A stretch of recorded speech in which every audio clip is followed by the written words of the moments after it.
3, 2, 1. Why'd I get mixed up with that bitch? 'Cause she's got a great ass!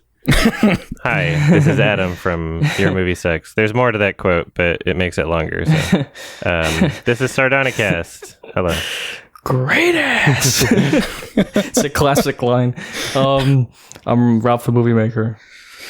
I'm Alex from HE, and I'm feeling the heat, everybody.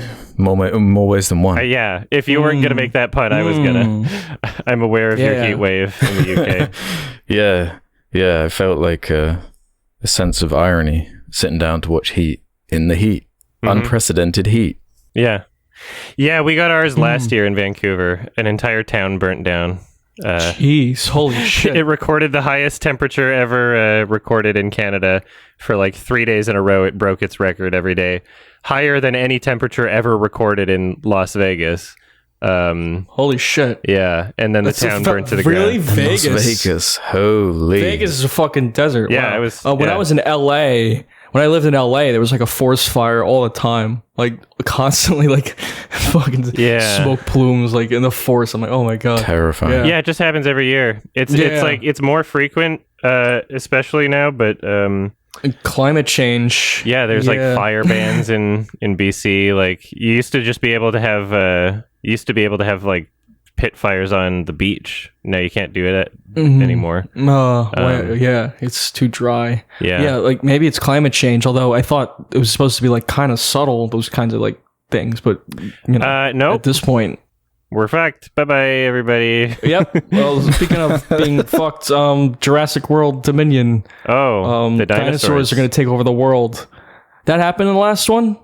Like dinosaurs, because the movie started. They wrote it that way. Yeah, the movie. I didn't see the second Jurassic World. Oh, but it's the funniest one. You never even saw it. That's funny. It's the funniest one. That is the funniest one. That's the only one. Colin Trevorrow or Colin Trevorrow or whatever the hell his name is. That's the only one he didn't direct. It's like a Star Wars situation, like with like Ryan Johnson, like in the middle, kind of. But like something happened in the second one where I guess the dinosaurs broke free of the park and are like roaming around. It was just the ending. Oh, okay, that was it was literally like a cliffhanger. Like, well, now the next one's gonna have dinosaurs in the human places, and I was like, wow, this is that's great really funny because they wrote themselves into a corner, right? So that's what I was excited for. Well, that's what's so sad about it. It's like, Ralph, when you introduced it with that little blurb, you actually make it sound like it could be funny, entertaining schlock, like dinosaurs taking over the planet. Like, it's so dumb. It was for me, but for different reasons. Well, like that concept of like the dinosaurs taking over the planet, like they do that for like the first 5 minutes of the movie or whatever, and then it just moves on to like other shit. They like do nothing with it. Yeah, it just shifts into like locusts and things like this. It's like another corporate it shifts into a million other things, like the whole cloning subplot, and like I guess we should say spoilers for Jurassic World Dominion. Not that it matters. This movie has no story. That was a reveal in the previous one, wasn't it? Like the little girl turned out to be a clone. I'm a clone. And now that's like a whole... that was in the last one. Yeah, that was like a reveal. So that girl, Maisie, she wasn't in the first one, I don't think. No. So like she just shows up in this Jurassic movie. World, I'm like, so did they have like a daughter in between? But then Maisie had like an accent. So I'm like, okay, so maybe it's like adopted. She was a clone of like some rich people who were also making dinosaur clones. And the plot of the second movie, it's so weird. They go to my God. The second half of the movie takes place in some gigantic mansion, and like in the basement, like in this very dark basement, there's a bunch of rich people doing like silent auction on dinosaurs. Like they're just gonna go fly them back to their island. They're like, I want the blue one. $10 million, and it was just like this weird ass thing, and really weird, funny ending. Oh yeah, it turns into a horror movie. It's like an attempt at a horror. So Maisie's running around at night in the dark in this mansion, and the Indoraptor, who's just so much better and smarter than other raptors. It's a different kind. The Indoraptor's chasing her through every room, but it's like a stealth thing, like. She's like hiding under the bed, and it like goes across the room, and it's like the weirdest fucking thing in the world. And there's parts of the movie where like it shows the Indoraptor basically winking at the camera. It's pretending to be asleep so that like one of the guards goes in its cage to like, I don't know, take a picture with it or something. And then it looks at the camera and like smiles like, hey, I'm not actually asleep. And then it escapes. It's so silly. Yeah. Oh, it's such a funny movie. This is in the second one. Yeah. That was that angle the like first two Jurassic Worlds kind of went for with these like, they've already done the genetically just revisiting dinosaurs, but then like addressing that it's not enough and we got to start creating our own custom dinosaurs with a bit of a snake, a bit of a velociraptor, a bit of a T-Rex, a bit of Joker. Escalate it. This is the Joker one in this. Yeah, what was that about? What was the Joker one in this? Gigantosaurus. How is it like the Joker at all? That dinosaur. It wasn't. Nobody would have made that connection. Like, it had a mild smile, like a really minuscule like smile, like barely. In the interview, he said it's like the Joker because it wants to watch the world burn. But I'm like, but it's a dinosaur. Don't the other dinosaurs also want to watch? Like those bird ones, the flying ones, just attacked their plane for no reason. They weren't doing anything. They just attacked the plane and made them crash. Yeah. Those wanted to watch the world burn pretty bad, I would have to assume. Spinosaurus from Jurassic Park 3 is more of a joke. Yeah. I guess dinosaurs are really smart. Like, remember the scene where Chris Pratt talks to a dinosaur in this movie and it like understands what he's saying? Yeah. He's like talks to a velociraptor and they're like trained like dogs kind of. Yeah. I feel like this whole movie, Chris Pratt had his hands up, like in front of it, like, you know, holding his hands up. Like that was like all he did in the movie. That or like riding a motorcycle around. That's all Jurassic World has. It's like the Chris Pratt on a motorbike with velociraptors running at. It's the most like Reddit bullshit. Like, so fucking lame. The first scene of this movie, he's on a horse, like in the snowy mountains, like riding a horse, and there's like velociraptors or something around, like all kinds of dinosaurs. Oh, they around. do like a Western thing, don't they? What the hell is happening? Like, I don't even know anymore. It's so confusing. Yeah, the Parasaurolophus wrangling. Yeah. I was hoping for more of that kind of stuff, to be honest. The first half hour of this movie, they're like cutting between like a million things going on. Like Bryce Dallas Howard is like, and no one can act. yeah. Well, Bryce Dallas Howard's like, I guess, rescuing like dinosaurs from a farm or something with like this biracial guy.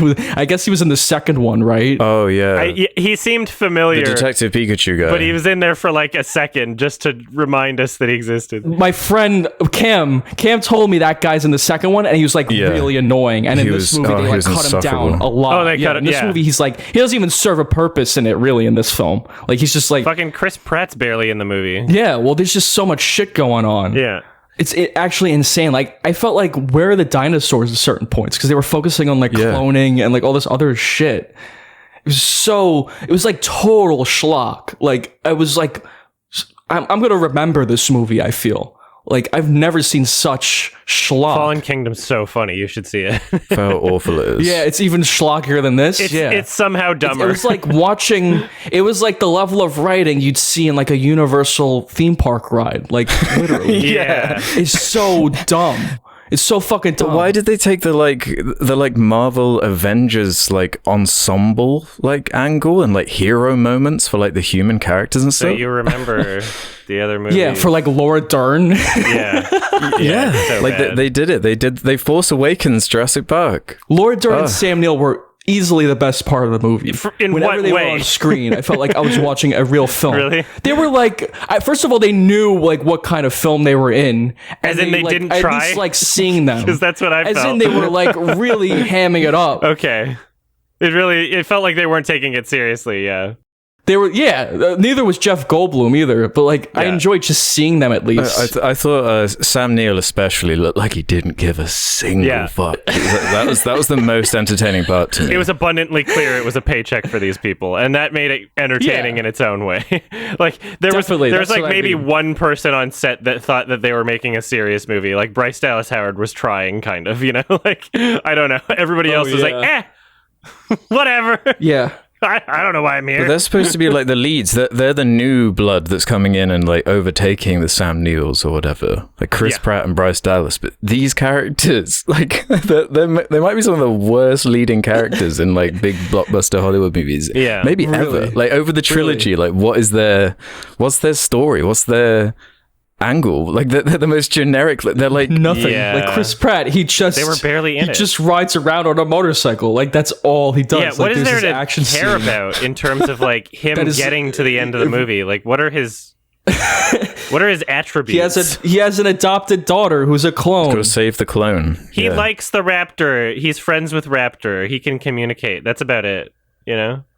So in the last film, did they live in a cabin in the woods that were surrounded by like velociraptors? No. They got there later. If I lived in a house that was surrounded by fucking dinosaurs, I'd move. But the dinosaurs are just coexisting, and Chris Pratt can talk to them. It was like, yeah, exactly. He talks to them like he literally talks to them. Raptor trainer to like, I'm gonna find your baby raptor, and the raptor's like, okay, and it walks away. I'm like, what kind of schlock is this? Like, what am I watching? In the previous film, there were scenes where like the dinosaurs were like talking to each other. They were going like, and it's like, you might as well have had subtitles.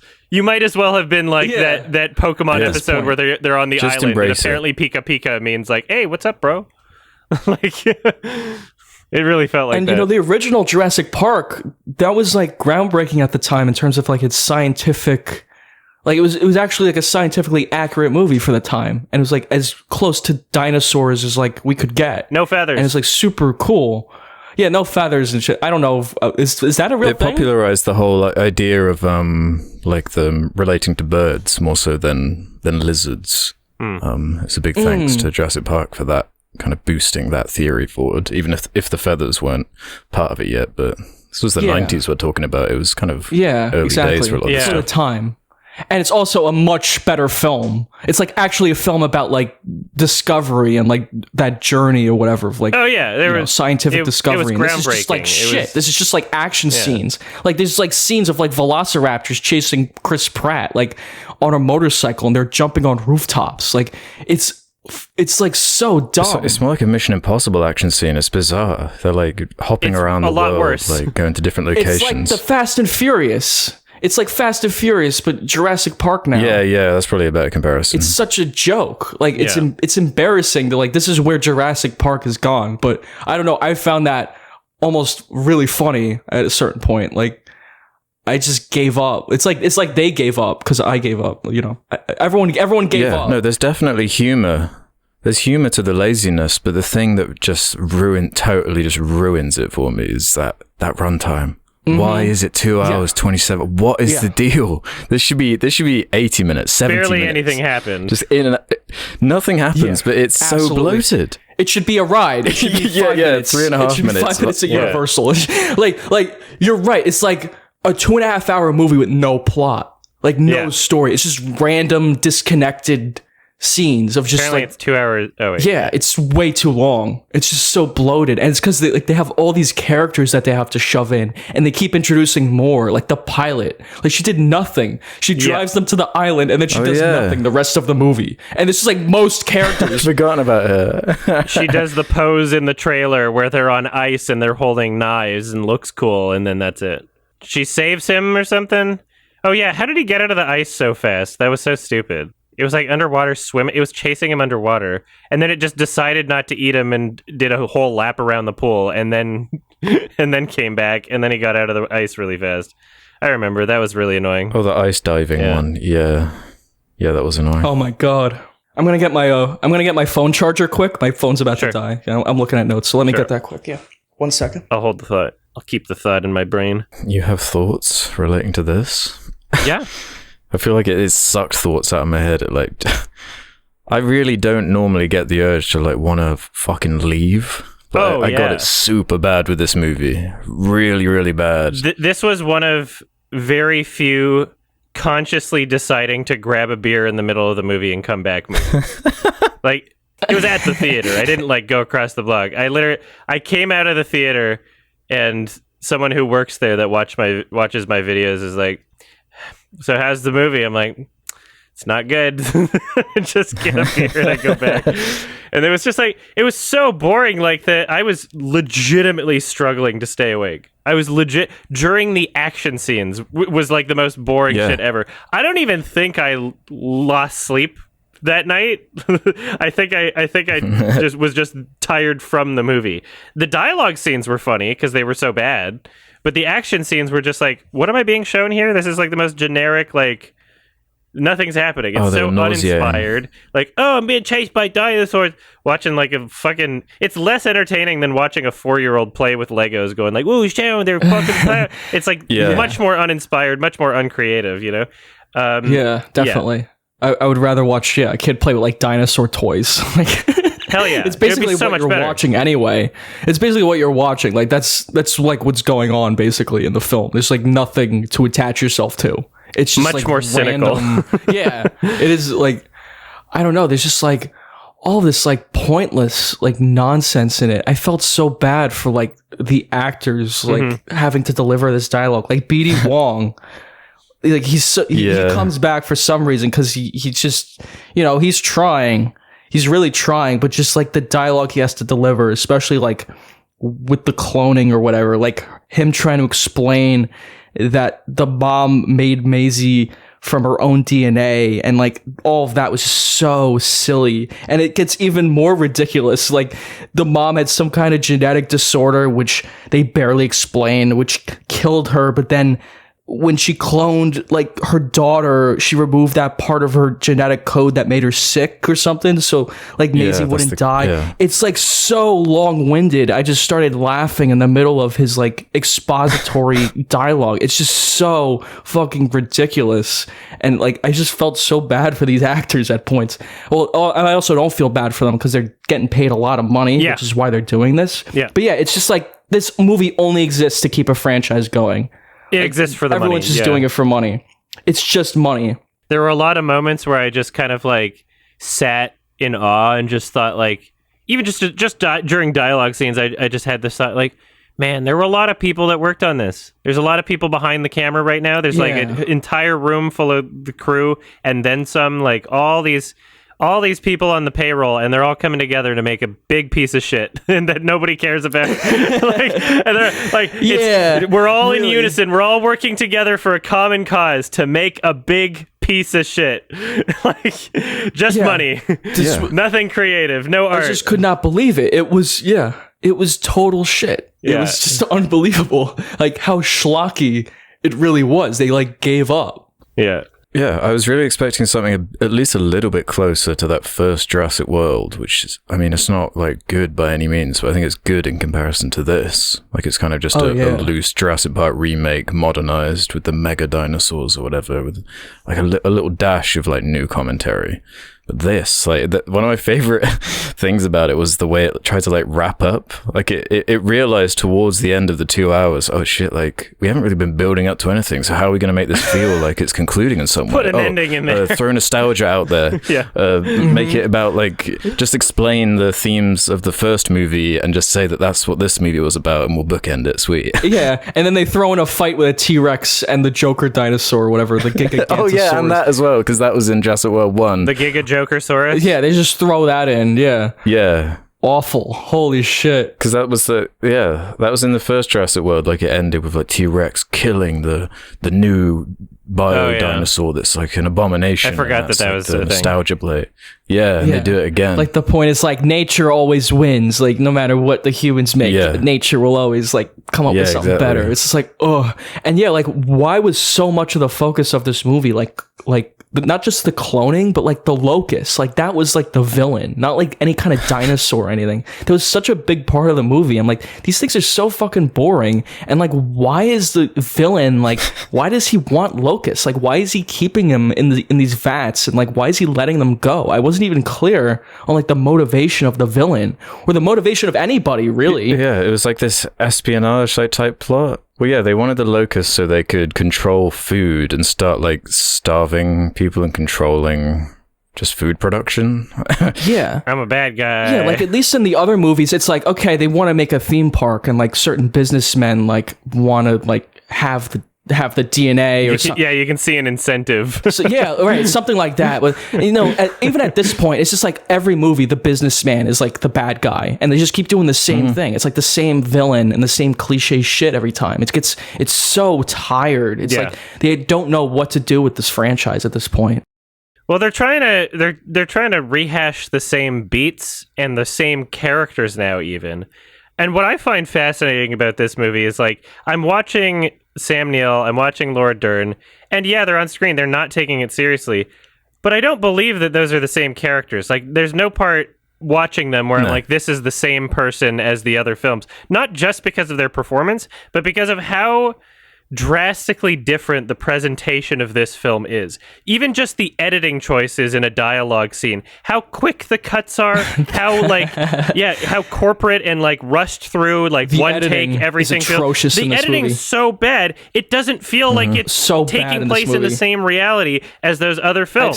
I've seen clips on Twitter that have like just horrible continuity errors. I'm like, this is crazy. Like the level of bad editing in a movie that's like how many reshoots? High profile. This is like a big budget. This is like a $200 million movie or something. Like, I don't know the budget, but it's probably something like that. And yeah, it's just like, it's so incompetent. The music in this movie is fucking bland as shit. Yep. Like, whenever they use the Jurassic Park theme in this movie, it's completely forced. Like, that's one of the best things about Jurassic Park is the score. Like, that's kind of what makes it. Like, kind of how Jaws makes it. And yeah, it's just like fucking wasted in this movie. Just like so pointless. Like, everything was so poorly done. This is a factory movie at the highest degree. It had no impact when they played the theme. It's just like, wow, okay, you had to put it in there, I guess. Holy shit! It had no impact when they blank the whole movie. yeah. Holy shit, so dumb. It's the sixth Jurassic Park movie then, basically. Because it's not like this is kind of a new issue with like trying to figure out how to rejig the success and like actual quality of the first movie. Like with each one, it's just becoming like a more and more stretched out, like thin concept that they just don't know what to do with. But like, I didn't realize it could get this low. Like, people would clown on Jurassic Park 3 back in the day, but that used to be the worst one. I'd take that movie any day over this. Like, that used to be the worst one by far, but crazy? Now, like, I'd check. Wow. Yeah.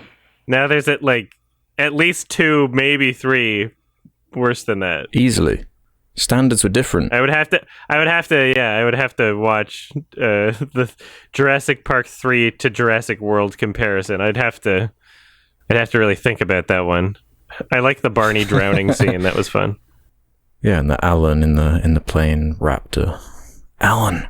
Yeah, some weird shit in that movie. There's some funny moments in that. I remembered parts from that. I barely remember anything from the first Jurassic World. He's like, oh, he trains the raptors. There was a water one. That's probably technically a better movie, but I remember more about this film. This like memorably bad. Yeah, you gotta watch Fallen Kingdom, Ralph. I'm telling you. Yeah, probably really enjoy it. You gotta do it. It's so much funnier. That one's way more interesting as far as like bad schlock. Oh, okay. Dominion's like the inverse for me, whereas like I was kind of hoping for. What's it called? Fallen Kingdom, like on steroids, as opposed that's why I saw this one. Exactly. It's because I was hoping it would be as stupid.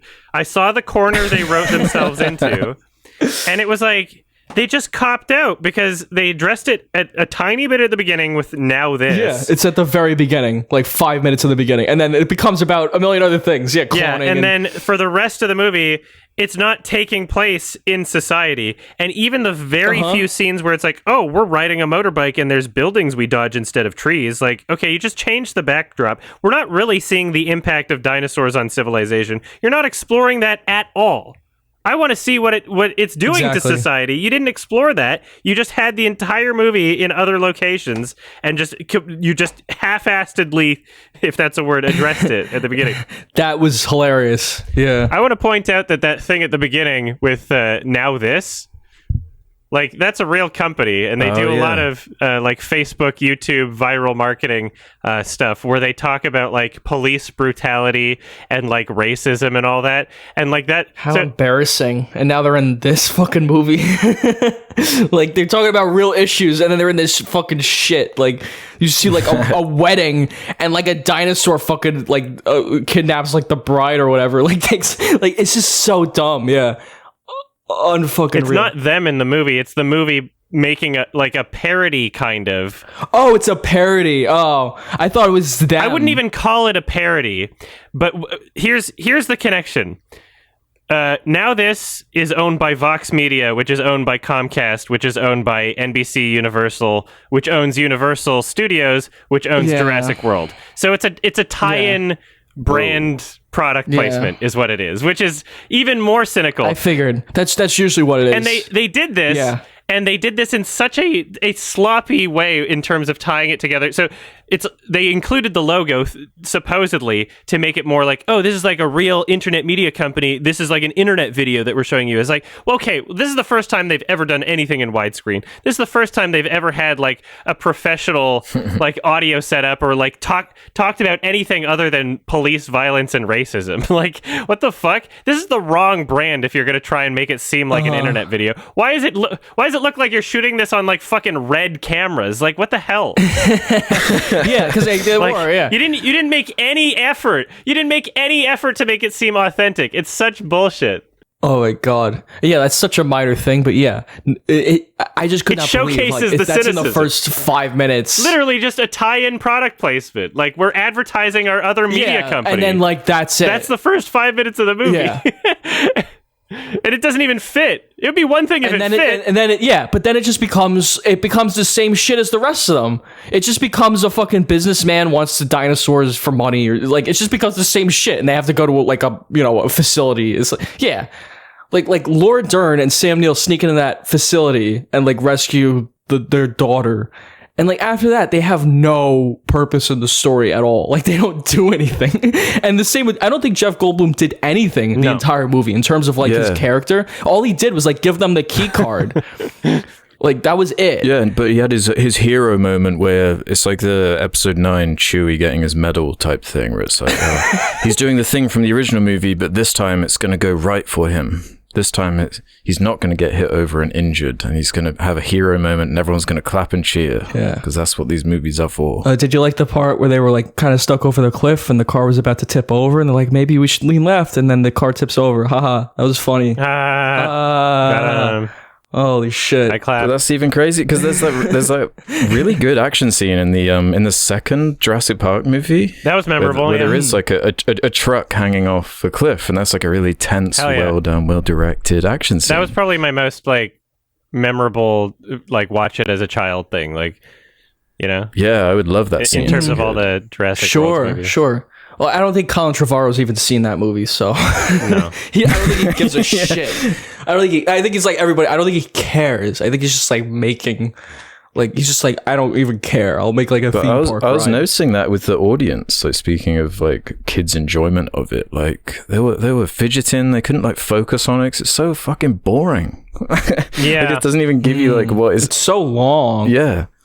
There's no like central tenets. The original Jurassic Park movies used to be like prime viewing material for like 10-year-old boys. Like, awesome dinosaurs! Like every little boy loves dinosaurs, you know. So yeah, but those movies are great. Like anyone can watch those movies and enjoy them. Mm-hmm. Like that's kind of the appeal of Spielberg movies. Like too, like he makes movies for like everyone to enjoy. His movies are very broad. Schindler's List, and like they're so visually strong. Even Schindler's List, I saw that movie when I was young, and I was fine with it. And anyway, I saw it pretty young too, to be honest. Yeah. It's not like Come and See or something. But anyway, his movies are so like visually strong too, and you could even watch his movies with like the sound off and understand like what's happening. Like that's how strong they are. And it's like this movie's like the most bland shit like you can imagine. There's convoluted. There's just nothing unnecessary happening. Visually, emotionally, story-wise, nothing original going on. It's the same story. They're just completely like spinning their wheels, I guess is the term. It's just like nothing is going on. They have no ideas of like where to take this. Treading water. Completely. Mm-hmm. It's just that nostalgia cycle eating itself alive again. Like it, not only is it trying to recapture Jurassic Park, but it's kind of remaking elements of Jurassic World. So it's just this horrible, just repetitive cycle of the same shit, but more bloated somehow. I actually can't believe it. I was stunned by this. Yeah, I was stunned too. That's why I'm like, this is kind of why I think it's memorable. I've just never seen a big studio make something such like such schlock, like such total shit. It's total shit. Well, yeah, it's basically Transformers tier. It's kind of that level where it's like the apathy like oozes from it, where it's just like everyone's clearly there for the money.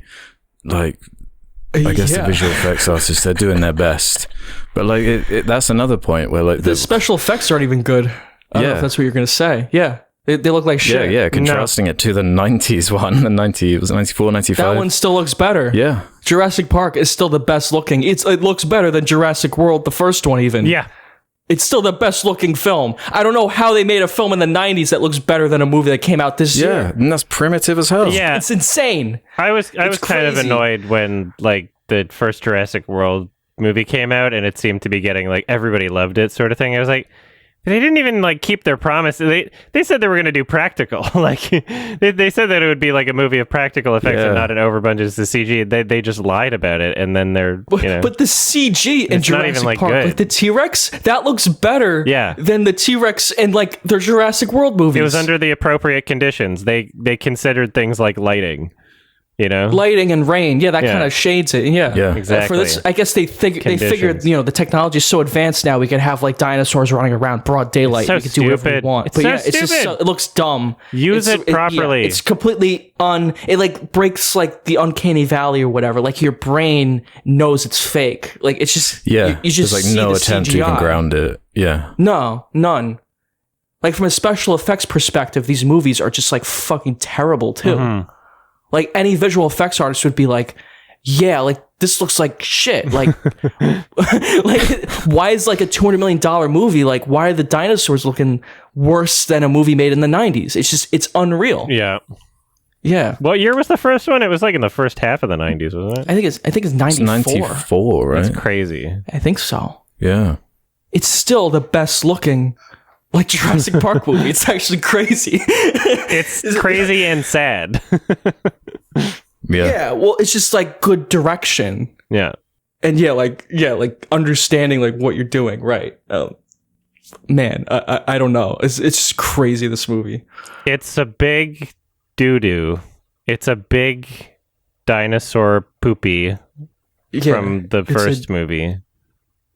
Was it the first movie or was it the second movie? Yeah. Which one had the big doo-doo? Oh, the first one. It's the first one. The first. Okay, that's this movie. Is the doo-doo. Yeah. Yeah. Wow. Yeah. If they just trim that runtime down, and just it's the nostalgia stuff that really gets to me. Like they even did it with the dinosaur in the first one that kills Newman from Seinfeld. Oh yeah. They even you're right. They whip that one out of.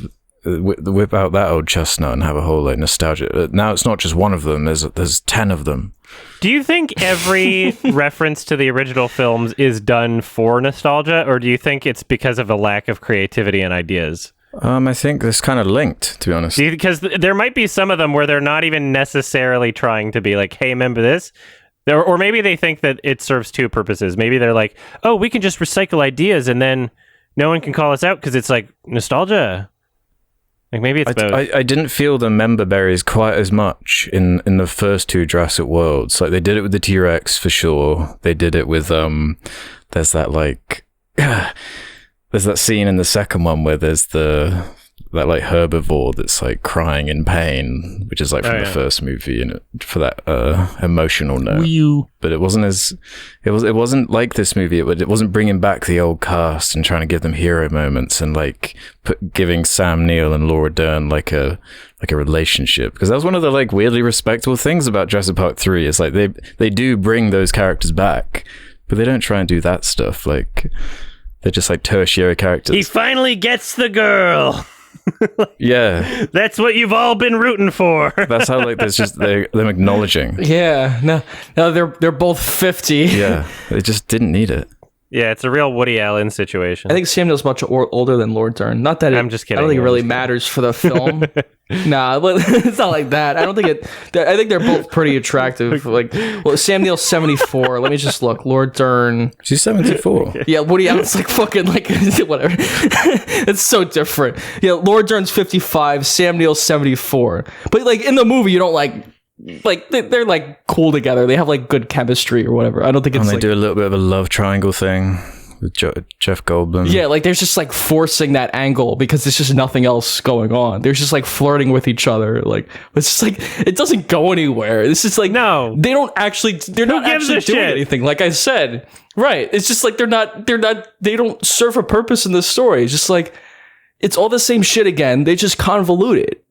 It's like a businessman again, but this time he has an assistant who like betrays him. It's like, all right, well, that didn't add anything to the film. Oh yeah, another character to add to the roster. So cliche. Yeah, another character out of the 10 characters in this fucking 2.5-hour movie with no story. It's like insane shit. Like I've just never seen such incompetence.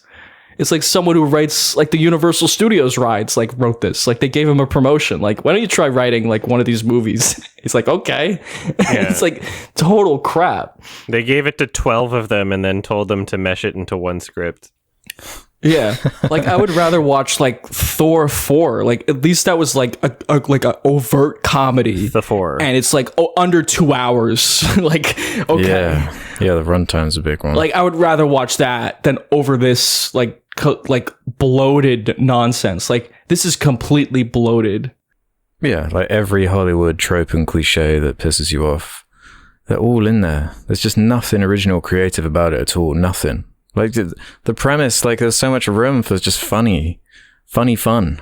Dinosaurs just coexisting with humans. Like you get like a little dash of that in Jurassic Park 2 or whatever. I wish it explored that. You had 2.5 hours. Like that could carry a funny schlock movie. Yeah. But this angle is not the way you take. Holy shit, is it bad? Do you think that there's a reason why it seems so many third films in a trilogy just decide to be dumpster fires? Do you think that because they're such corporate products that maybe consciously or subconsciously, unconsciously, maybe there's a thought like, well, people are obligated to see this one because they'll feel like they didn't complete the story if they didn't, because it's the third in a trilogy. So we don't have to really care about what happens. We just have to hit certain checkboxes so we have footage to put in the trailer. Yeah, it's about... I feel like that might just be a thing. Like, I don't know if it's like conscious or not, but it really feels like every third movie in a franchise, in a trilogy, is just an excuse to just fucking shit everything out and just dump it and be like, we're done. People are going to watch it anyway. Nah. Like, that's what it seems like. That's what it feels like, you know? Well, I agree. I agree with what you're saying, especially like the Star Wars, like the new Star Wars trilogy. Yeah. Oh, yeah. But I'd say two things. You got to watch it if you want to feel the story's complete. This is technically the 6th movie in a franchise. Second trilogy, though. It's like the second trilogy, which is like ridiculous enough, but it shows you like how convoluted like Hollywood's trying to get, like tricking you into not thinking that it's like, you know, you're watching the 6th movie in a franchise. Yeah. But there's also like, I don't know, was there anything conclusive about this film? Like necessarily? Like, I don't even remember how it ended aside from like the T-Rex fighting the dinosaur or whatever. Like, I feel like they could make like fucking 10 more of them at this point. It wouldn't even matter. Like they don't even care. Yeah, the only thread is the clone. They only see it because it says Jurassic like in the title. Like, that's the only reason, like, this movie exists, is because if you put Jurassic in the title, it makes money. Or Jurassic World or Jurassic Park. Like, the conclusion to the trilogy is the fact that nobody likes this trilogy anymore. It's that it made people done with it. That the actors aren't going to do this anymore. This was the breaking point for, like, so many people. Like, I would have thought the previous film would have been everybody saying, like, I'm done with this Jurassic World. But it somehow didn't happen, and this is the one. Maybe they thought... Maybe there's this like subconscious idea in our brains of like, well, it's the second in a trilogy, so it's not really finished yet. I didn't watch the whole thing, so maybe I should reserve judgment. So maybe there's that going on or something. But man, it's just honestly, I think it's the monster angle. Humans are just obsessed with like monster movies, being chased by some kind of creature and creatures, and especially when it has the broad appeal of dinosaurs and it appealing to kids. Like even despite how bad this movie is and how much like it's been critically panned and audience panned, it's still made close to $1 billion. Oh my god! Oh yeah, It'll make $1 billion. Really think they're going to stop this train rolling? They'll do like the Jurassic World stories next. Oh my god! Oh my god! Yeah. Hold on. It's a huge franchise. They have rides at like Universal Studios, and it's just about keeping the franchise going. They do not. It's like the same reason The Simpsons has been on for like 30 years or whatever at this point. Yeah. Merchandise. Yeah. It's to promote the merchandise. It doesn't even matter. Like the movie doesn't matter. Yeah. No. It's to promote the theme park ride. It's just about keeping the Jurassic name in the public eye. It's a big ad. Yeah. Yeah, it's still relevant, everybody, even though it isn't. I have an emergency request. Someone in our audience, please, for the love of Christ, edit a scene from Jurassic World or Jurassic Park, any one of those movies, and have it cut to the shot in Prehistoric Planet of the T-Rex flapping its arms. Somebody please do that. Or it's like, maybe Sam Neill takes off his glasses or whoever. Maybe do that scene. That one's a little cliche, but maybe you can find like a Chris Pratt reaction or something and then cut to that. But yeah, I want to see that, okay? Post it on the subreddit. No, I'm glad you brought up Prehistoric Planet, because there is like content that's scratching the same itch, but it's also... not shit. It's earned and not the fucking worst, cynical, bottom of the barrel garbage shite you can imagine. Yeah, at least you're learning something as opposed to this. I mean, even if you weren't learning anything with Prehistoric Planet, it's like the effects are better. There's more like heart behind it. Yeah. The music's scientifically better. accurate. It's less you can cynical. tell they're trying in that respect. This movie, they're making up dinosaurs in this movie. They're just like making like genetically engineered like dinosaurs that could like you could point a laser pointer at someone and the Velociraptor will chase after them. Just like completely fucking stupid like designs of dinosaurs. Funny.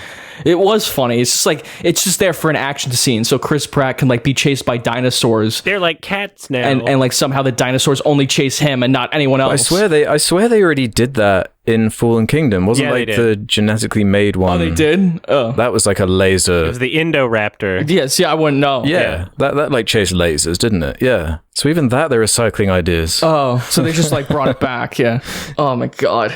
Yeah, it's just like nothing left. Yeah, the second one really just wrote them into a corner. And they had ways where they could have made it more entertaining, you know? It still could have been salvageable. Yeah, it's like The Last Jedi. It's like that one guy, he comes in and like fucks everything up. But, people don't care about this franchise. He definitely Rian Johnson to the Jurassic Cinematic Universe. The JC. Yeah, for sure. Oh, man. They're linked too, because Colin was supposed to be directing episode 9 originally. Exactly. That's funny, actually. They saw Book of Henry, and they're like, no. Oh, I forgot it's the same director. Oh, yeah, that's literally what happened. Remember Book of Henry? All right, yeah. Oh, my... Yeah, I think that is what happened. Book of Henry. Like, that's another one. No spoilers. Everybody fucking watch Book of Henry, okay? No spoilers? Yeah, that's please. That's please a crazy movie. Yeah. Please watch Book of Henry. If you think Jurassic World Fallen Kingdom is fucking nuts, you haven't seen the Book of Henry. Oh yeah, for sure. Yeah. Like Colin Trevorrow, he might be like my favorite like director. Don't look up anything about it. He might be my favorite director now, but like between Book of Henry and this, I'm just like, this guy makes like total schlock. He's like Roland Emmerich to me. He's like on that level. Except Roland Emmerich movies are like better. Roland Emmerich is like, he has one thing that he loves to do, and that's like end of the world destruction. He wants to see buildings explode. He probably has a weird fetish. Yeah, put some conspiracy theories in there. Yeah, he loves that kind of stuff. Yeah. What's really funny, Roland Emmerich is like an openly gay director, and his movies are just like, they so very much appeal to like swaths of the American public that probably would not accept of him, sort of thing, you know? Yeah. He's definitely appealing to. Yeah, that's funny. I feel like that's why he gets funding. His movies aren't explicitly conservative or anything, but there's a little bit of a crossover of like, whoa, big explosions. Yeah, everyone likes him. Like, even though his movies are like terrible, like he appeals to like that audience, even though he's like, this. It's like what we were saying about Top Gun, like how that's like a really gay movie, but like macho men, military guys love it. Like, like, it is funny. This movie, it was like a Roland Emmerich movie. It was like just action and total schlock, but like even worse than something like that because it's so bloated. It's just like like you were saying, that cynical nostalgia angle. Yeah, like Roland Emmerich films don't usually try to fit in as many plot points as this film did, or characters. Roland Emmerich films, at least you can like understand what's going on, even if it's just boring and like a bunch of CG on the screen. Well, maybe some of them do. Yeah, I haven't seen all of them. It was just like it was like a disaster movie. But literally a disaster. Like the movie was a disaster. Yeah. And he'd play with like a lot of like not already existing IP, aside from like Godzilla, I guess. I guess like Independence Day, it's all these just like original, just dumb. It's not attached to anything, whereas Jurassic World is always going to invoke Jurassic Park, so you're always going to compare it to that. So when you release something as bad as this, like it's even more embarrassing on that front. A big Jurassic doo-doo. A big dinosaur turd. And I'm giving this one a 2 out of 10. It's really bad. What would you give it, Alex? This was like a miserable cinema experience for me. Like, I do like the odd bad cynical movie. I like laughing at them sometimes, but this one, like, they pushed it too far. So it's a half star from me. Like, it's miserable. If you want the bad funny one, watch the previous Jurassic World movie. If you want just a good Jurassic Park movie, just watch the original. That's fine, and parts of the second one. There's no reason for this to exist aside from just to print money, because everyone likes watching dinosaurs chase people. And that's all this will be. Yeah, I find it so memorably bad. Like, this is like one of those like memorably schlock movies for me. I haven't seen that second Jurassic World, and I probably will. You have but to. This is like Book of Henry with like dinosaurs. Like, I'd probably give it like 4 out of 10. Which is not good, but I can't deny, like, also the parts whenever Sam Neill and Laura Dern is on, whenever, I know it is like nostalgia, like cash grab bullshit, but whenever they're on screen, I felt like I was watching a real film.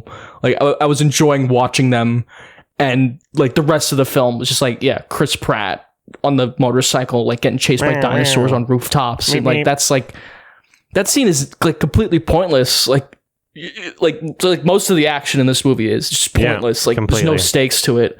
So yeah, it's like really dumb. Incredibly. I'd rather watch this than Morbius or something, even though it's so long. Yeah, that's tough. That's a tough one. That's the only thing that would like kind of put me off from ever watching it again, is because it's like 2.5 hours. I was so sleepy. Yeah, it is like 2.5 hours long. I was fighting it. Yeah, that's probably the worst thing about it. Of all the fucking terrible things we said. Yeah. Okay, so I guess that's Jurassic World. I forgot to mention, you asked about the ending. They had a sequence, a montage of all the dinos hanging out with the regular animals. So the herbivore dinosaurs were like hanging out with horses and elephants, and the flying dinosaurs were like flying with the birds. And it's like, dude, like, regular animals that exist right now don't all just hang out with each other. You can coexisting just means like not eating each other. Like, why are they all best friends now? Like, what the fuck? Playing this sentimental music, like, ooh, we made it. The dinosaurs are hanging out and they're best friends with all the regular dinosaurs. Like, it's like a baby wrote it. Like, what the fuck? Yeah, baby shit. Straight up baby shit. Makes literally. It feel like it's for 4-year-olds. Yeah. That's what the writers were thinking. They're just like, fuck it. It's like made for kids. Like, who cares? Here's one for the babies. Yeah, that's how it feels. Yeah, it like only appeals to like babies. Yeah, exactly. They just don't care. It's hilarious to see like something this high profile just not give a single damn about like their audience. Yeah. Like, it was hilarious. Yeah. I guess we can move on unless I don't think we have. Okay. Time for the movie recommendation. What have you got? All right. So I recommended the film Heat from sorry, I'm trying to pull up the year. 95. 95? Okay. Yeah. I recommended the film Heat from the year 1995.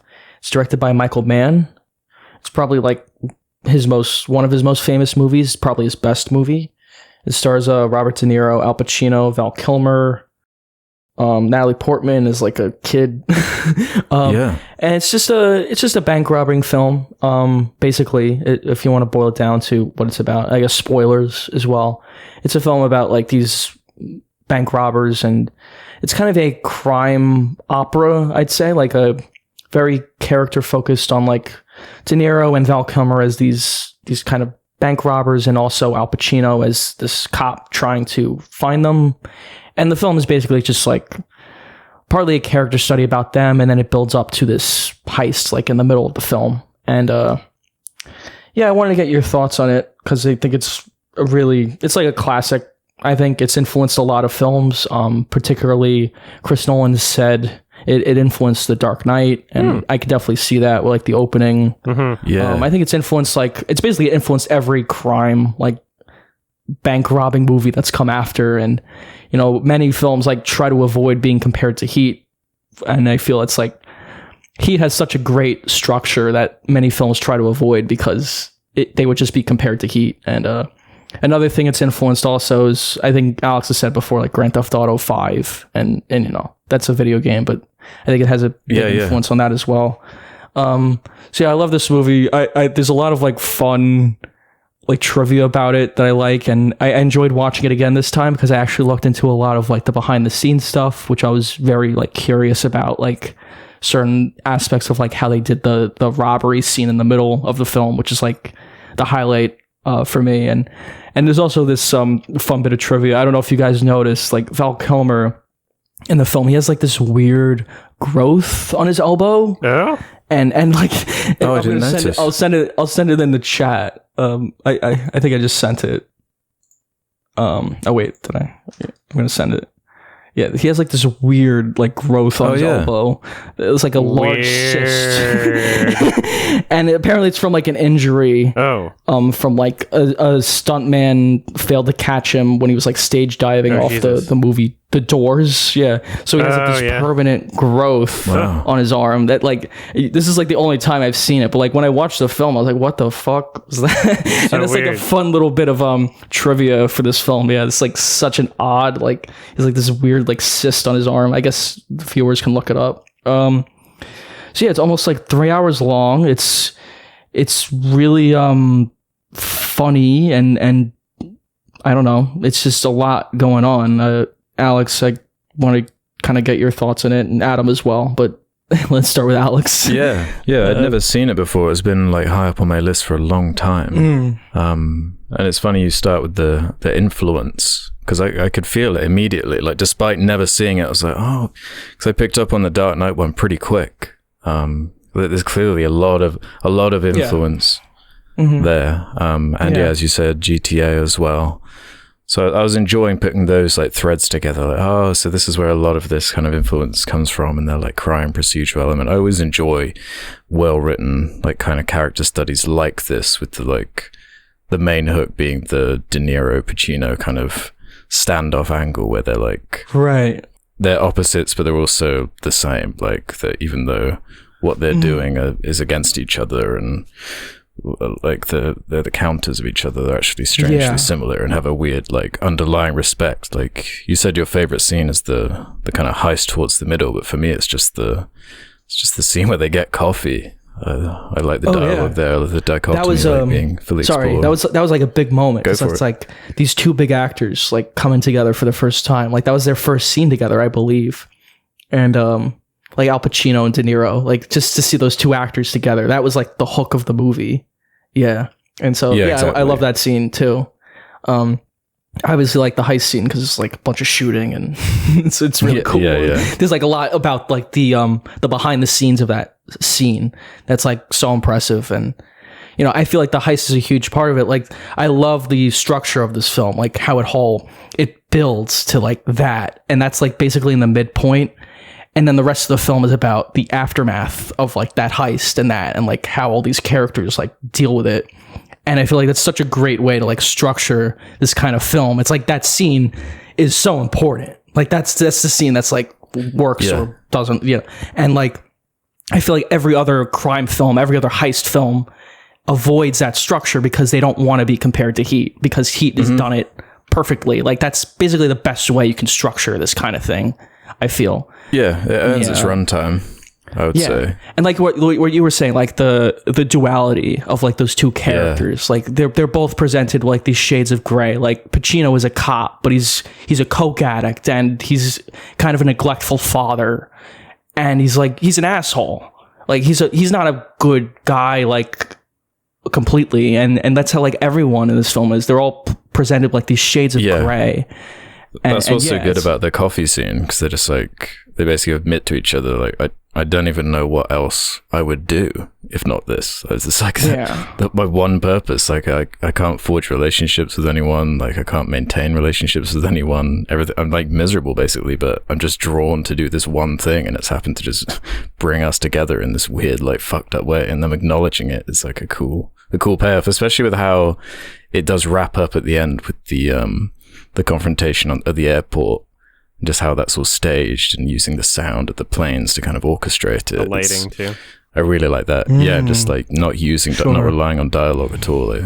Just like the locations in general was like quite a big standout to me. The variety of them, how they were used, kind of minimizing, like, I don't think there are any like soundstage or obvious sound stages or anything like this. So that helped. This was all filmed like on location. Yeah, it really helps for this kind of story.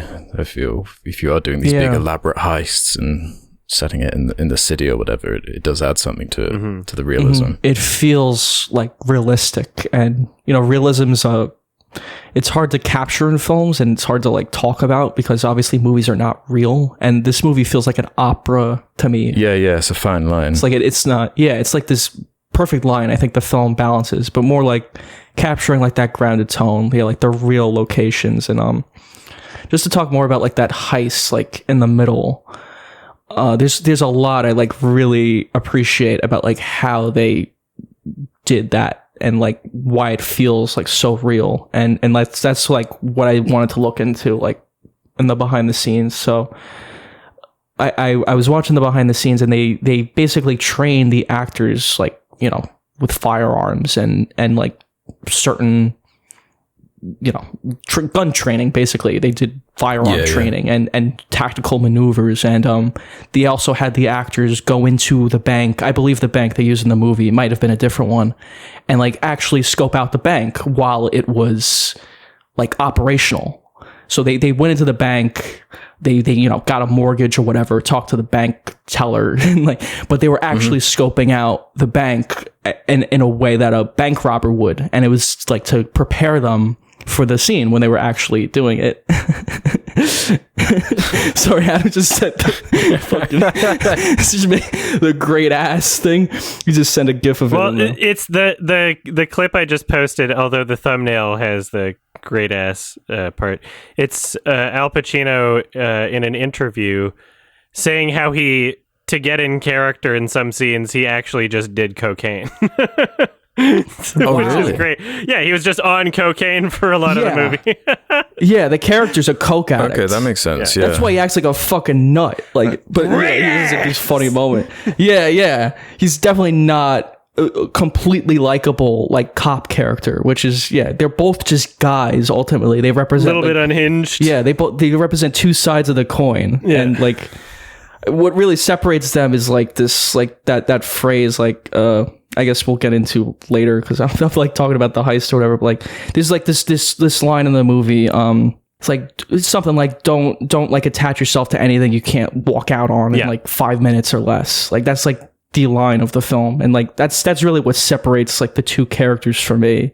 Like Al Pacino's like, even though he's not like this great guy, he does have like some amount of commitment to like his family and to like the people he loves, whereas De Niro and people like that, like he just cares about the money. He also doesn't want to go to prison like at the end, but like De Niro he's able to just walk out on people, and like that makes him unsympathetic to me. That makes him the villain. Like when he walks out on his wife at the end, or his girlfriend at the end, and you actually see like that relationship build up over the course of the film. Like when he walks out on her, that's the moment where he becomes the villain to me. Like he just can't attach himself to people because he's trapped himself in this like cycle. Yeah, that role he's got. Yeah, I get the impression he's more or less like trained himself to do it as like a self-defense mechanism. I think that he recognizes that in order to keep himself safe. That is like a mentality that he needs to have, and that's something he needs to be able to do. And so he's just always been kind of training and preparing himself to be able to do that, like compartmentalizing people in his head into this, like, okay, you have to be disposable. I can't get attached to you, because otherwise that will just end up poorly. There's a lot of people that do that for many different reasons in their lives. I was going to say that's a very like relatable thing, even not just for like a criminal. Like there's just a lot of people, maybe because they can't even handle, like being with another person, because that hurts too much to like separate yourself, right? And there's like a lot of interesting things going on there, I feel, with like the themes and so on. But just going back to like the robbery scene again, the big thing about that scene, like the middle of the film, I think it's like something people make a talking point of, is the sound and the sound effects of the guns. And that's always something I've been like very curious about, like how they were able to even like capture the sound in that sequence, like this heist scene where like obviously a shootout breaks out and like they start shooting and the gunshot sounds so real. And I was wondering, like, okay, so did they like fucking like film gunshot sounds in a city or something? It was basically live audio that they captured on set of like the guns going off, and they filmed it in like Los Angeles downtown, like I think on a weekend when like it's not busy because no one's working on the weekend, so the streets are like completely empty basically. And there's just like these really loud gunshot sound effects. I've never quite seen a film that has like such an impact in terms of how it uses like those gunshot sounds, like the way it echoes and the way it sounds. It just sounds so real and visceral, and that's because it was live, and you like hear like this echoing off like the buildings, and there's just nothing, like if you just inserted sound effects like that in post, it just would not be, that scene would not be the same. Yeah, that's a good point. It just wouldn't be the same. And it's, it's not just like the sound, it's the sound and the performances, the fact that the actors did all that training, did all the gun training, and they scoped out real banks, and like it feels like a real heist playing out in real time. And there's no other film, I think, that really captures that, aside from maybe The Dark Knight, obviously the first scene of that. But there's just no other film that really captured, like, it does feel like really intense, like when you're watching it, and it's so loud and it feels so real.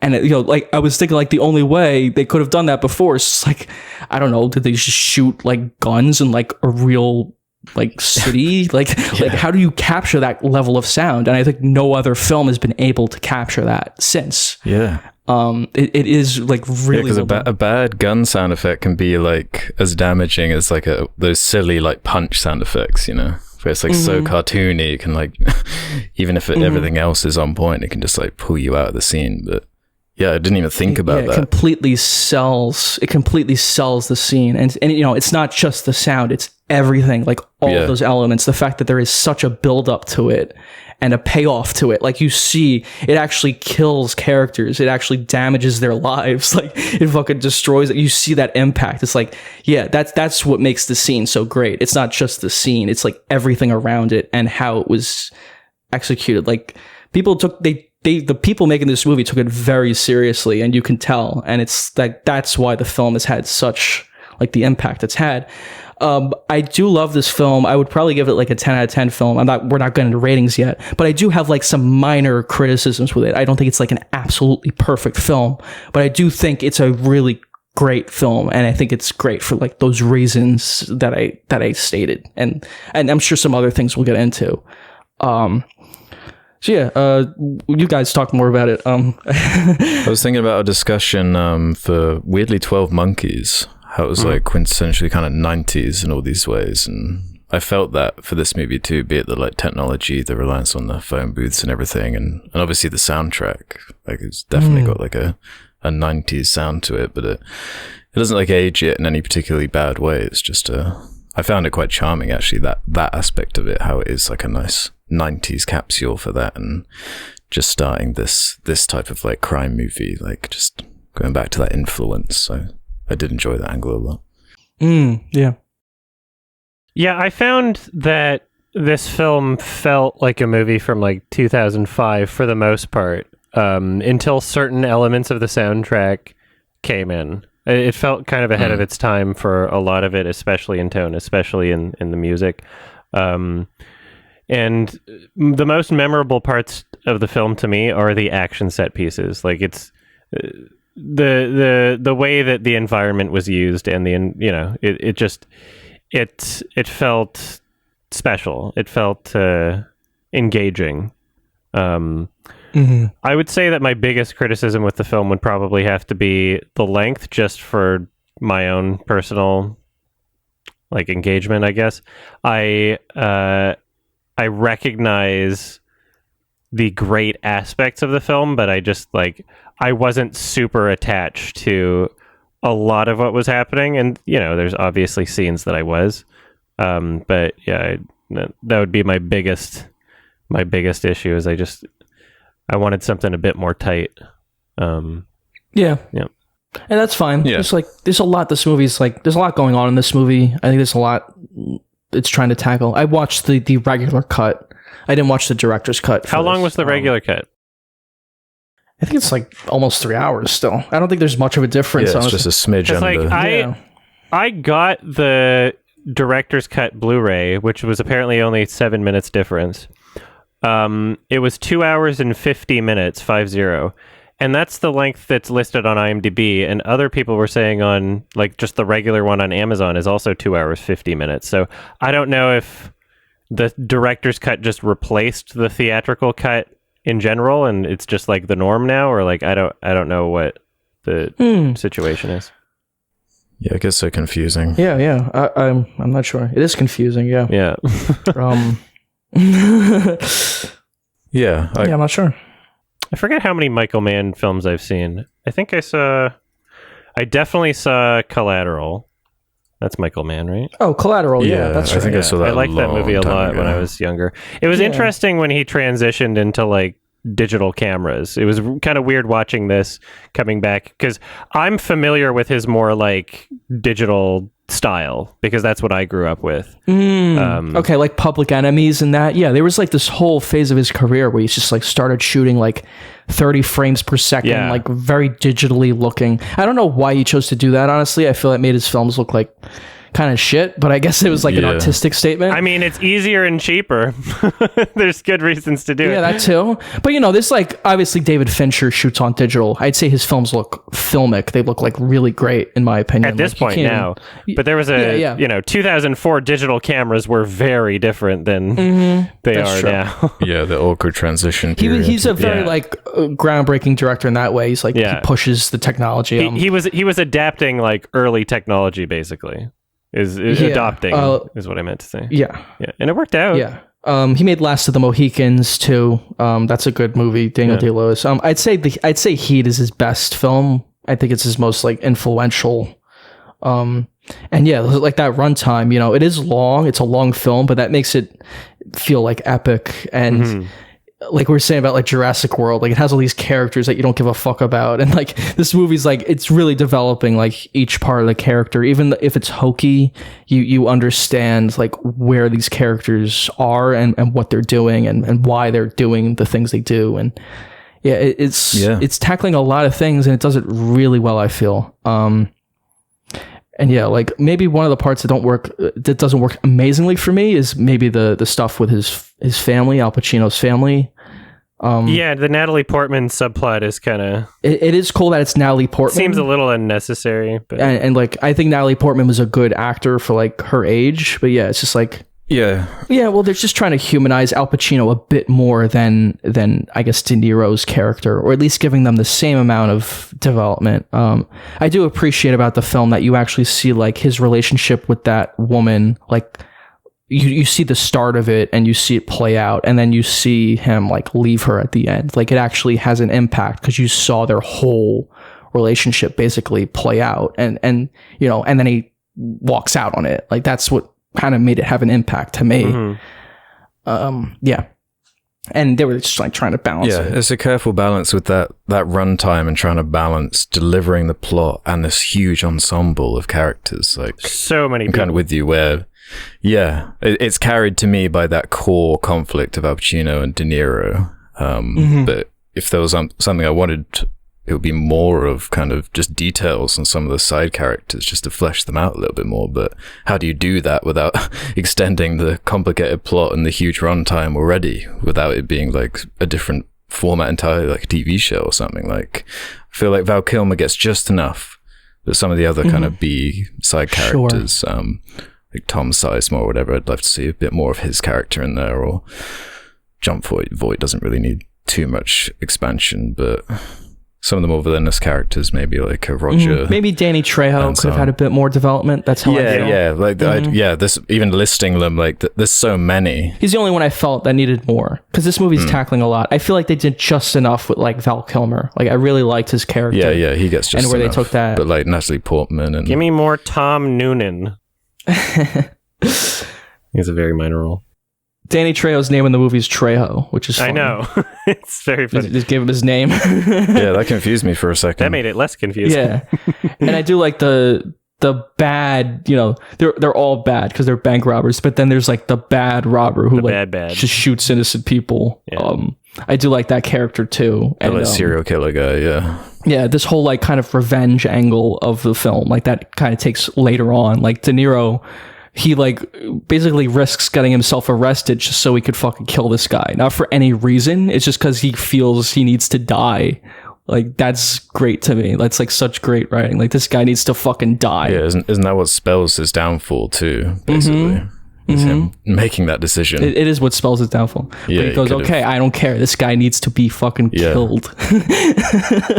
I love that about that character. Like, that almost makes him redeeming. Like, he does have some like morality to him, or at least his own code. He's rigid in his principles. Yeah, he just sticks to very them no matter rigid. what.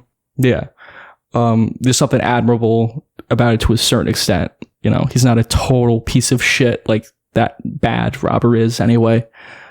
Yeah, he even shows like moments of like, it's like a strange place to put like sympathy, but when he in the heist scene where he's like, if you've got like a heart condition, like go over there, and like just specifying things like that is weirdly illuminating for kind of what drives the character. He's not just like mustache twirling evil, quite like the rapist serial killer guy. So it's nice, like the whole crew has like a nice range of like that kind of like grayness. Very much like one of these like GTAs or Red Deads or whatever with the ensembles. Yeah. I really liked the scene in the parking lot where he's about to kill the guy and he escapes and the cop, shows up for like a half second. Yeah. It's like the sort of like, where is he sort of thing. I love that. I love the scene where De Niro like pulls the fire alarm and like kicks open the door, and like the action set pieces are all just superb.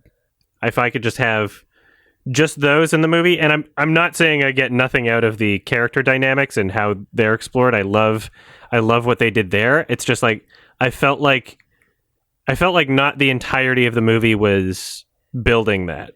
I feel like there's a lot of space in the movie that I wasn't getting those core elements that I love out of. I loved so much about this movie. I just like to get a tighter version of this. If I could have like a different edit, then probably would enjoy it more. I could see that. There's scenes that are more memorable to me than others, but particularly like you were saying, Alex, the coffee scene between Al Pacino and De Niro. Like, that's a great like dialogue sequence. Yeah, exactly. I do really like the opening heist as well, because there's one like at the very beginning. I think that was like a great way to start the movie. But yeah, it's just like, I do like that it does kind of take its time, and it's not all action. It there's like a good hour before that second heist happens, and it's like, it's about building those characters. Like, the film, it treats you with like some amount of respect and intelligence. Like, okay, let's focus on these characters for a while and just like get to know them and get to dissect like what's really going on here. Like, okay, he's a cop, but he's much more corrupt than you think, or something like that.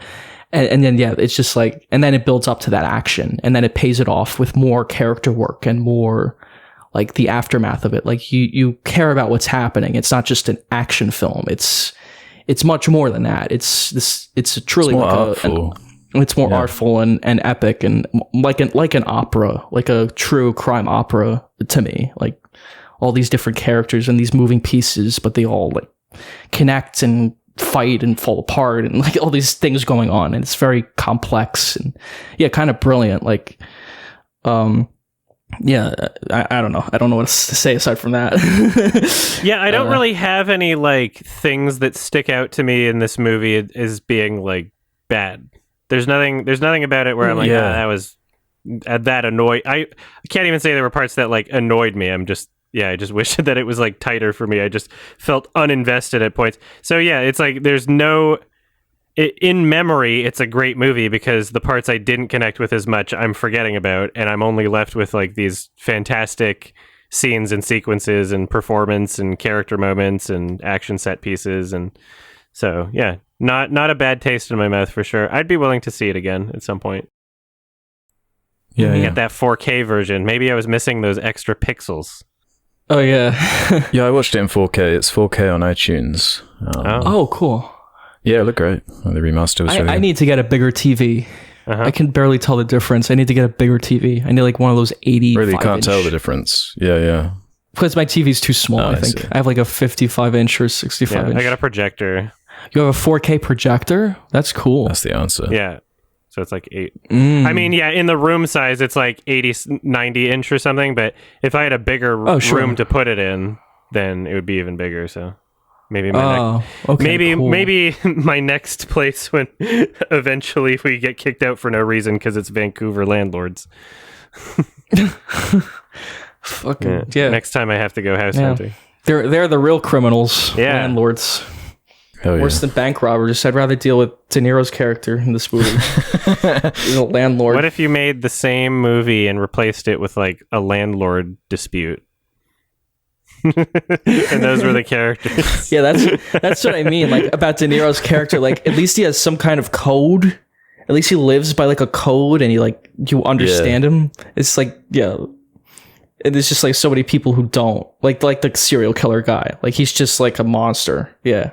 And that's like what makes De Niro's character at least redeeming for me, or like throughout this film, I was definitely seeing Al Pacino and De Niro as like this two sides of the same coin. They're basically the same person. They've just gone about their lives kind of differently, or they were both like former Marines and stuff. Yeah. If one person was swapped, if their lives swapped, they'd be the same or whatever, something like that. But then the way De Niro just leaves that woman who he like cared about like genuinely and like just abandons her to I don't know, to run toward nothing basically. Like that's what makes him the villain to me, and that's what makes Al Pacino the hero like at the end. Because Al Pacino has everything to lose, but he goes after him anyway because he's a good guy. or at least he has his own principles. But you understand De Niro too, like he doesn't want to go to prison again. He makes that very clear. He's like, I'm never going back to fucking prison. I'd rather fucking die. So yeah, there's definitely that element going on too. Like it's not just like there's a literal motivation, and there's like this grander like thematic purpose to it for me. So yeah. Yep. Just some of the like smaller details for me, just like for example how they handled like the violence. It's like a nice mix of it. It doesn't hold back. It's pretty brutal, especially early on. There's like basically execution scenes, but then like later on you'll have like there's this like serial killer like type character, and there's that great shot where he's like intimidating the stripper or whatever, and then it cuts to him opening a bottle in the bar or whatever, and implying that violence. Or Danny Trejo, you don't actually see what happened to him, but it's the implied violence. I just really like implied violence in movies, and I don't know, just the way they handled it here, I thought was really good. Artful, it feels very realistic in that way. Yeah, the violence. Yeah, it's not like cartoony and squibs and whatnot. Like all the hit when someone does take a hit, it does feel like they've been snagged pretty good there. Yeah. Did you know that Michael Mann is promoting Heat 2 on his Twitter, but it's not a movie, it's a book. It's a book, yeah. It's like a continuation. It's coming out August, I think. I'm very interested to read it. It was so funny. I saw his Twitter and I saw the header. I was like, Heat 2? It seemed like a shit post because I didn't realize it was the book. I was like, oh shit, there's a Heat 2 coming out. Fuck yeah! Oh, but it's a book. Maybe they'll make it a movie one day. Probably. De Niro's character, I think he dies at the end of this movie. I think you see him die. Yeah. So he definitely won't be in the book. Maybe it'll be about Al Pacino's character and like Val Kilmer. Val Kilmer's character anyway, and about his weird growth. Maybe they'll explain his weird growth on his arm. Yeah, I'm not sure how you do that. It feels quite complete by the end of it. It feels like the story's been told. Just follow Natalie Portman. Yeah. Whatever she's up to. Yeah, I don't have much else to say about this film. If you guys don't have much else to say, we can give ratings, or if you have anything else to say, go for it. I got one more thing, I guess, just on the watching it at home. Just curious how it compared to my audio experience, because had to constantly adjust the Chris Nolan link was yeah, very annoying. Yeah, the right. Nolan link was funny because Nolan's films kind of do the same thing when you watch them at home. Yeah. The mixing was very annoying. The dialogue scenes and the mixing was very quiet for dialogue, and then really fucking loud when there's like a helicopter or action begins. I wasn't sure. The priority is to make the loud scenes very loud. Yeah.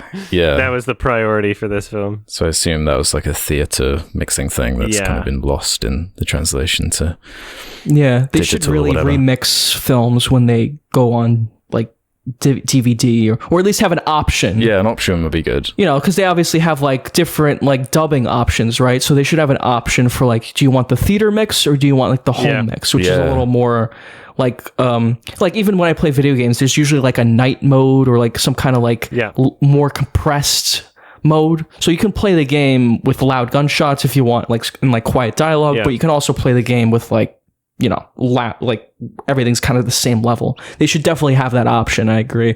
I wouldn't hold it against this film because it's so old, but I feel like newer films should start like doing that. I feel like that would be a good standard. No, I wouldn't hold it against the film either. It's just something I noticed. Mm-hmm. Yeah, because like when you're watching a movie at home, it's just like you're just bothering your neighbors. That's like how I feel. It's just like so fucking loud. And I usually end up mixing the film myself, basically by raising and lowering the volume. Yeah. So I would rather that not be a thing. Yeah. DJing. Yeah, I'm basically DJing the film. Like whenever I watch films with people, I'm DJing it, like, and not watching the movie. You know what the worst culprit for that is? Birdemic. And it's like it's like clearly just a mistake. Intentional. I know, it's like clearly just a mistake. He doesn't know how to level it. That's funny. It's actual ear rape because it'll just go from like whispering, like you can't hear what they're saying. You what? All of a sudden, those awful bird noises they have. All right, like stock sound effect. Yeah, God. Well, just like, I don't know, mixing for an IMAX theater, it's not going to sound the same on your home speaker. It's going to sound different. And I feel like video games are so much far ahead in that way. Like they have these different mixing options, like in the menu. You can even turn music off. Like that would be cool in a movie. Maybe not all the time. But like I like to watch certain movies without music. Well, some games have like, you can turn gore off and stuff. Yeah, that too. Like you watch like a TV edit, I guess, of Heat. It's like that. I guess if we don't have much else to say about it, we could just go into ratings. I'd give it a 10. I think it's a classic. I don't think it's absolutely perfect, stunning film. I actually do kind of think The Dark Knight is a bit better than this film. It's just a bit. But I love both films, and I really appreciate like what this film was doing, and just like the technical execution of like these really important scenes, like the heist scene, like that scene does feel so like raw and impactful for the reasons I said. Like they took it very seriously, and they put a lot of work into like these elements that when you're watching the film you don't really pick up on, but when you see the behind the scenes, you're like, oh yeah, that's why it worked like as well as it did. And I enjoy the character stuff and the themes and all this other stuff going on. I love this film. I think it's great. Go ahead, you guys. Yeah, I had a great time with this one. As far as where it kind of stands for me with the like crime 90s movies, it's not really at the top. I don't know if I'd seen it when I was a bit younger, it would sit higher or something. But if I'm comparing it to what, like a Silence of the Lambs 7, Fargo, Goodfellas type thing. It's like just a smidge under there for me still. So I'd give it like a 4-star, kind of 8 out of 10.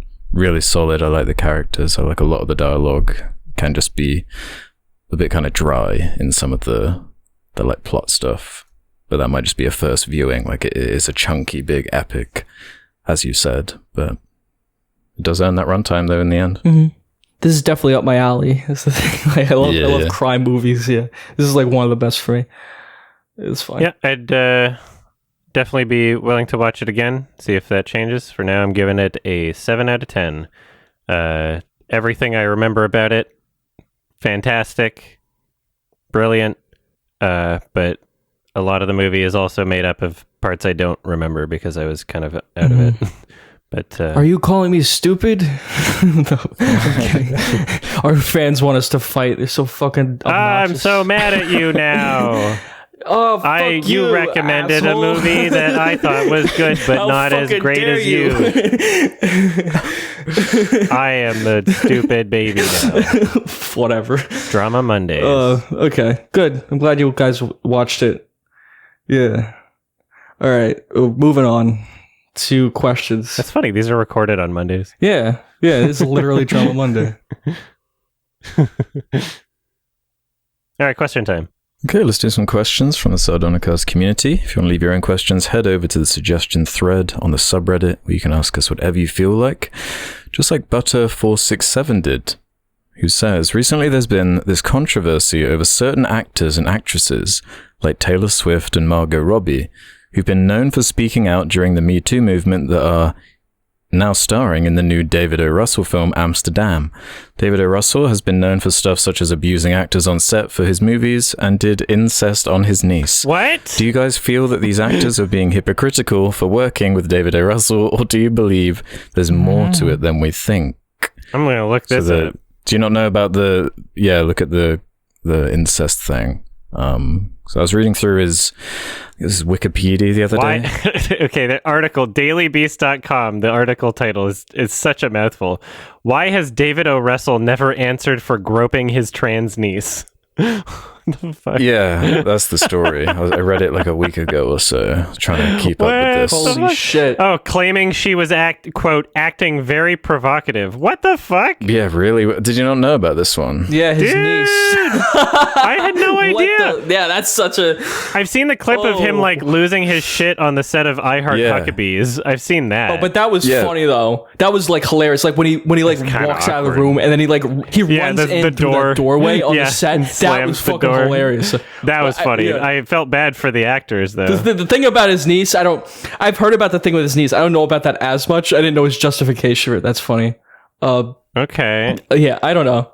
David O. Russell's an asshole, definitely. 19 at the time, had been visiting Russell and her mother at an embassy suites in Florida. The report states were working out together, and then when offered to help her with exercises and placed his hand on her abdomen to point out the muscle groups, various exercises engaged. He placed his hand right above her genitals, she said.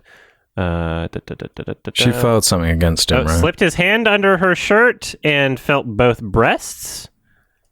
Okay, that's bad. That's very bad. Yep. Yeah, this is what a piece of shit. What the fuck?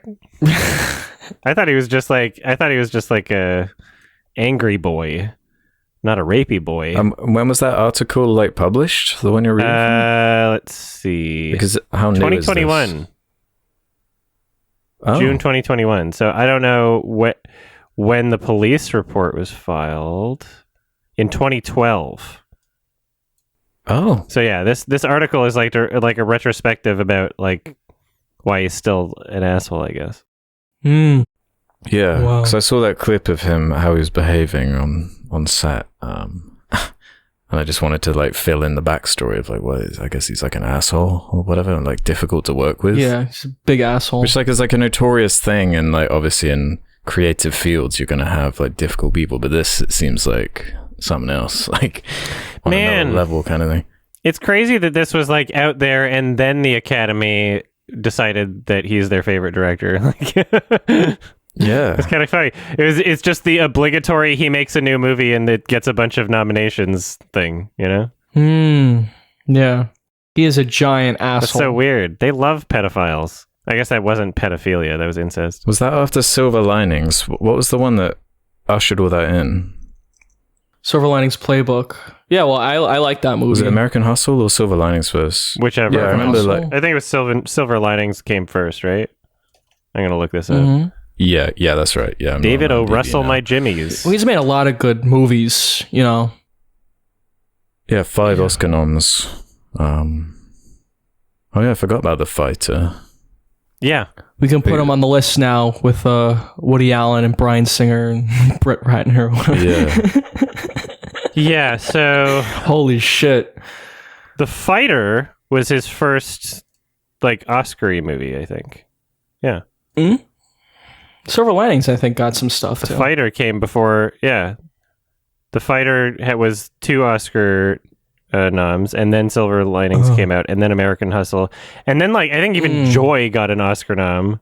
Yeah, Joy, which was not very good. Like what movie. the fuck? Yeah. Mm-hmm. Oh really? Oh god, I forgot about that as well. I was thinking about that movie. Yeah, I was thinking about that movie the other day. And that was like the last thing he directed. So like literally every single movie from The Fighter, 1, 2, 3, the 4 movies in a row, just like Oscar nominations, just because. Or maybe the Academy was more like we like Jennifer Lawrence and he just keeps putting her in his movies. Maybe that was like part of it. Mm-hmm. That too. Yeah. I do like a lot of those. I haven't seen The Fighter. I like Silver Linings. I think American Hustle's okay. It's not great. It's like a bit of a mess. Yeah, that's what I remember, is it just being kind of all over the place. I guess to more answer the question of like, as far as the actors working with him, I think it's a very difficult position. Like you want to be in good stuff, you know? And like the director, and it's just hard to be in like a good role and get a good film. American Hustle was nominated for 10 Oscars. Yeah. Yeah. I feel like it's very difficult. I remember enjoying it, but I liked it just fine. I feel like if I was in that position of like, Ralph, you could be in like the next Woody Allen film. Like you could, that would be a hard choice. Like, or I don't know, any like director who's like had some complicated, like if anyone got an offer to be in a Roman Polanski movie, you would have to think about it. I do think there's like this, it's not so black and white. Yeah, well, it always goes back to this artist thing. It's not so like an actor's really thinking about their career and being in great films, and you know, it's definitely a balance. It's definitely a hard thing to think about. I don't think there's a clear-cut answer for it. Like, you know, if Louis C.K. offered, like, Ralph, you could be in my new movie. You know, it's like Louis C.K. He made Horace and Pete, and he made, like, I don't agree with films that have an audience. I don't agree with lumping in Louis C.K. with the others in this. I think that his crime was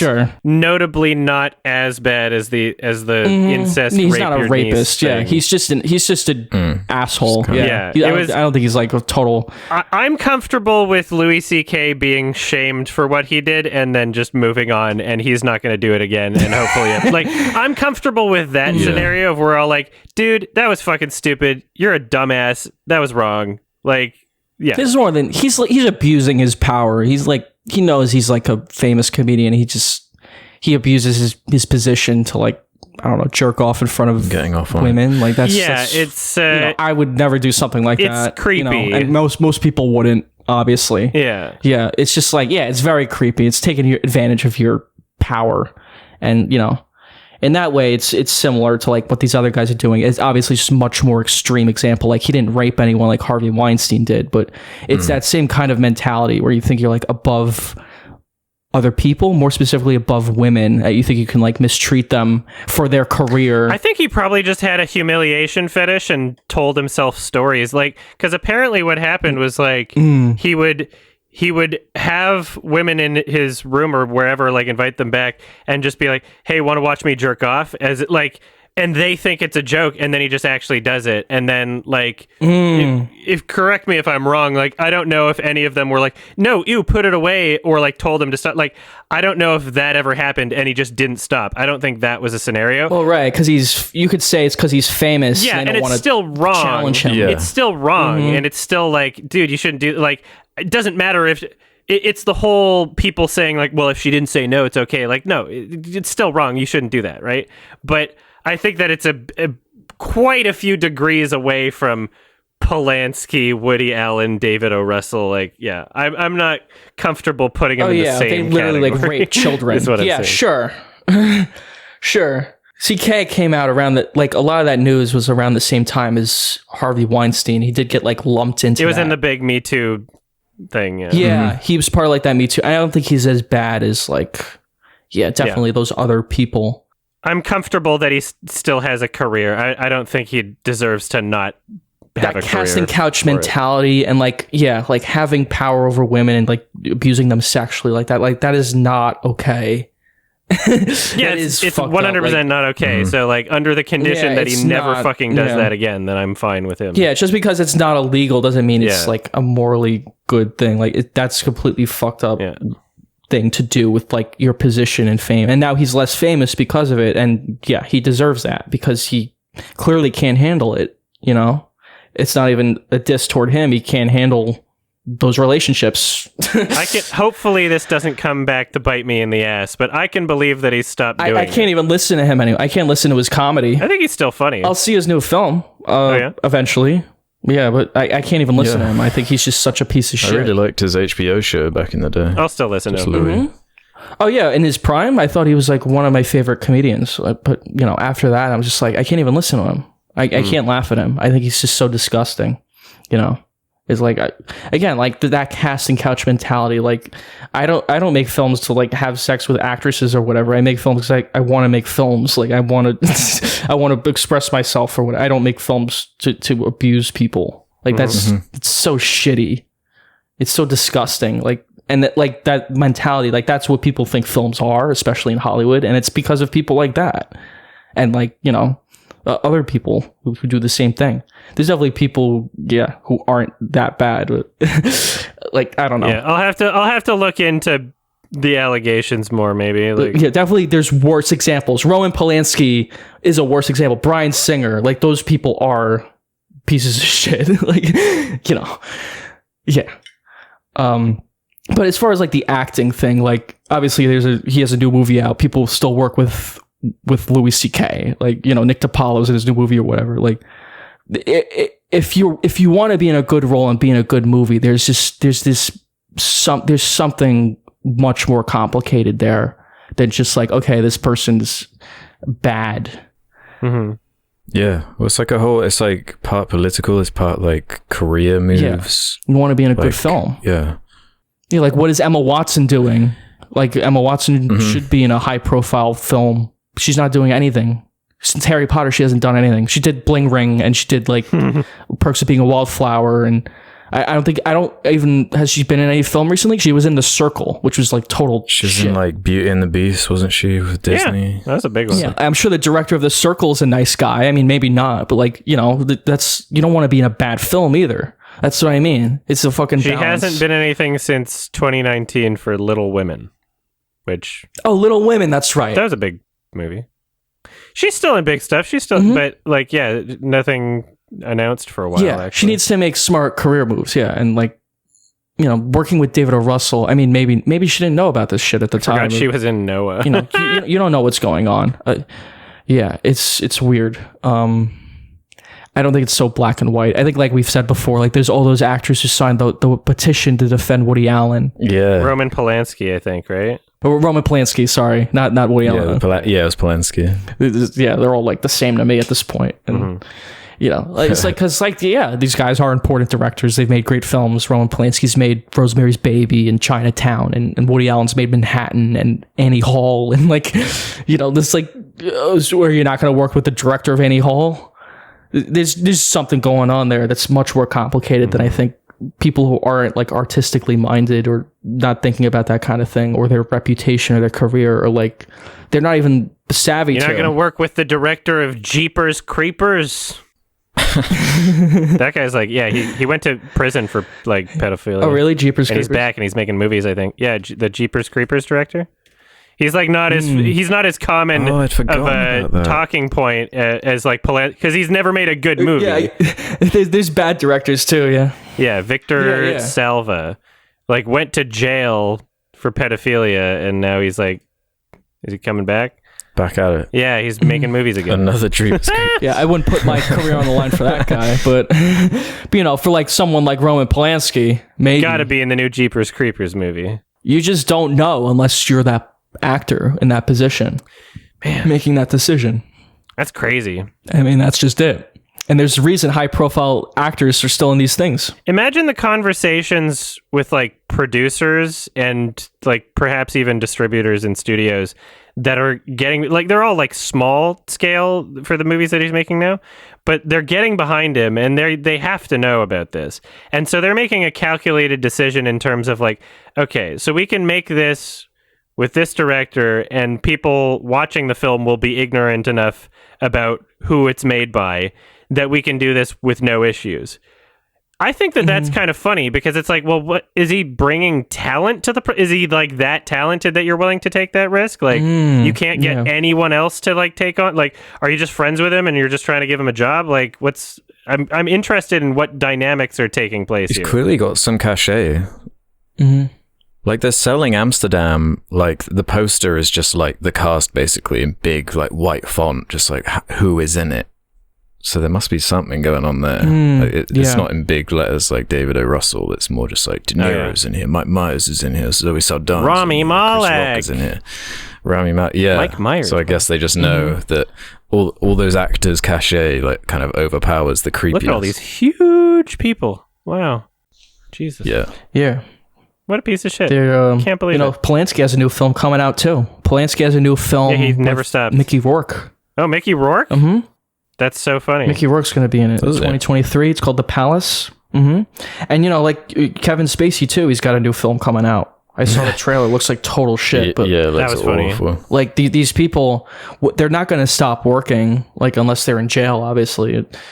Like, they're just going to keep doing their thing. Like, yeah, which is weird, because, like, so a lot of these people we're talking about are just so unbelievably rich that you could just retire and have a good life. And it's kind of interesting that they're so passionate about what they're doing that they need to keep doing it, or they feel like they need to be in the spotlight more because they're narcissists. Yeah, exactly. What's the motivation? One or the other, but you never know. It could be a mix of both. Yeah. It could definitely be a mix of both. Yeah, they do sometimes go hand in hand. They do feel they're so talented, they need to offer their talent to like the world or whatever.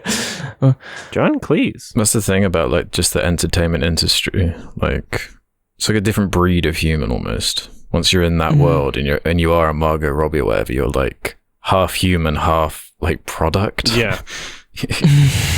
So like how do you even balance this stuff while thinking about ethics, while thinking about your career, while thinking about it's just like a nightmare. That's a good way to put it. Yeah. You have to think about like the morality of it, but there's also just all these other things going on that are so much more complicated that, people not in that position aren't thinking about. Yeah. Yeah, it's easy to not be in it and comment. I can definitely sympathize with to a certain extent. I don't think I would ultimately like be in a movie from someone who I just so despise, but like, yeah, there's definitely something there that is to be thought about. Yeah, I find it more like strange when it's like Taylor Swift is like specifically on this poster and like in this movie. I don't really consider her like an actor the same way I do a Margot Robbie. So I question the motivation in a different way. Like she was also in Cats or whatever. Like, yeah, that's crazy. I'll tell you what's crazy. I got this question from CC Buddy Rider. We got a crazy one. This is a crazy one because I was having a little look when I was gathering the questions and was finding this interesting. But the CC Buddy Rider says, not a question, but I'd love to hear you guys react to the list of the highest grossing films of all time in France. Oh. As it seems the last 10 to 15 years of Disney's cultural totalitarianism just seems to not exist over there. But I'll post in the Discord a link to the wiki. Okay. Because it's kind of interesting, because there is not one in the top, like, how far do you have to go down for even, I don't think there even is a Marvel movie on here to be seen. You got some Star Wars in there kind of buried down, but number one is Titanic. Yeah. We got the OG Snow White is in there, which is crazy. The 1938. Yeah. It's kind of funny. Yeah, number 4. Yeah. The Intouchables, which I thought was just so lame. That was so bland. The third highest grossing film. I know. But it felt like a very, crowd pleasing sort of thing. Yeah. Asterix. Okay. Like Avatar? Is it number 8? Fucking holy shit. Some of these, they're so ancient. 10 Commandments, Ben-Hur. OG Cinderella? What the fuck? Aristocats? The original Lion King, not the new one. Yeah, the original one, not the remake. That is what is interesting. Apparently, people in France stopped watching movies. Yeah. Yeah, right. If you just look at like the years, like there's not much past like 2050. Oh, there's one 29. Is this adjusted for inflation? The Lion King remake is in there. Ratatouille. Oh, it's number of tickets sold. So it's not even, it has nothing to do with inflation. Yeah. Skyfall. Yeah, it's literally just counted by tickets.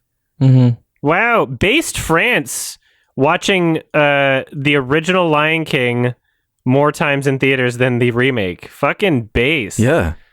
Yeah, that is. Good for you. Yeah. Should be proud. The one country. Star Wars The Last Jedi. That's number 87. That's pretty good. Okay. That's kind of interesting. Yeah, a lot of French movies on here. France is, in many ways kind of like an insular culture. They pay a lot of attention to other French things. Yeah, that was the conclusion I was taking away. Oh no, the new Lion King is on here. I know. There's a lot of classic, it's just buried down. American movies that get dubbed to France, but the amount of French movies here is pretty impressive. Yeah, the original Lion King's still higher than the Lion King 2019. That's interesting. Yeah, well, yeah, I guess the public just doesn't care about the same things in the same way. Yeah, no Marvel movies really. So it's a very different culture. Yeah. There's like no Marvel movies here. That's crazy. Very weird. Maybe they're all just pirating. They're all just a bunch of pirates. Yeah, maybe. Like I think was Clockwork Orange is on here. Yeah, Clockwork Orange is one of the highest grossing movies in France. Like that's fucking nuts. Like Clockwork Orange. Yeah, like Dr. Zhivago is at number 33. It's from the 60s. It's kind of awesome. Yeah. Cool. If you go to the French productions section, you see a bunch of Luc Besson films. The Fifth Element. Oh, of course. And then at number 100, just barely making the cut, Lucy. Is Valerian on there? I don't think Valerian had as many tickets sold as Lucy, but... Not even French people like that. I don't think so. Yeah. Jeez. So, poor Valerian. All right, interesting. Yeah, that's kind of cool. All right, next. Let's do this one then, from Mu Ichigo. Do you think it's a requirement when you go into a movie that you're expected to do research afterwards? For example, Adam had to do a lot of deeper research into Synecdoche, New York. I personally love researching movies afterwards, but I wonder if you think this may sometimes ruin a movie. I would argue with the word expected. I wouldn't consider Synecdoche, New York to be a film that expects you to research after. You're rewarded for it. It's not an expectation. There are films that require that expect you to, like what is that one called where you had to read a comic book? Oh, Southland Tales. Oh, Southland Tales. Yeah. Alex's favorite movie, right? Yes, my fave. Yeah, Southland Tales, that's an expectation because like I'm sorry. Definitely. What?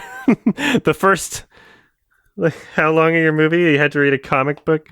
The film Tenet has like a whole entire YouTube channel is dedicated to just explaining like the logic of it, like just what the fuck happened in the movie, which is quite funny.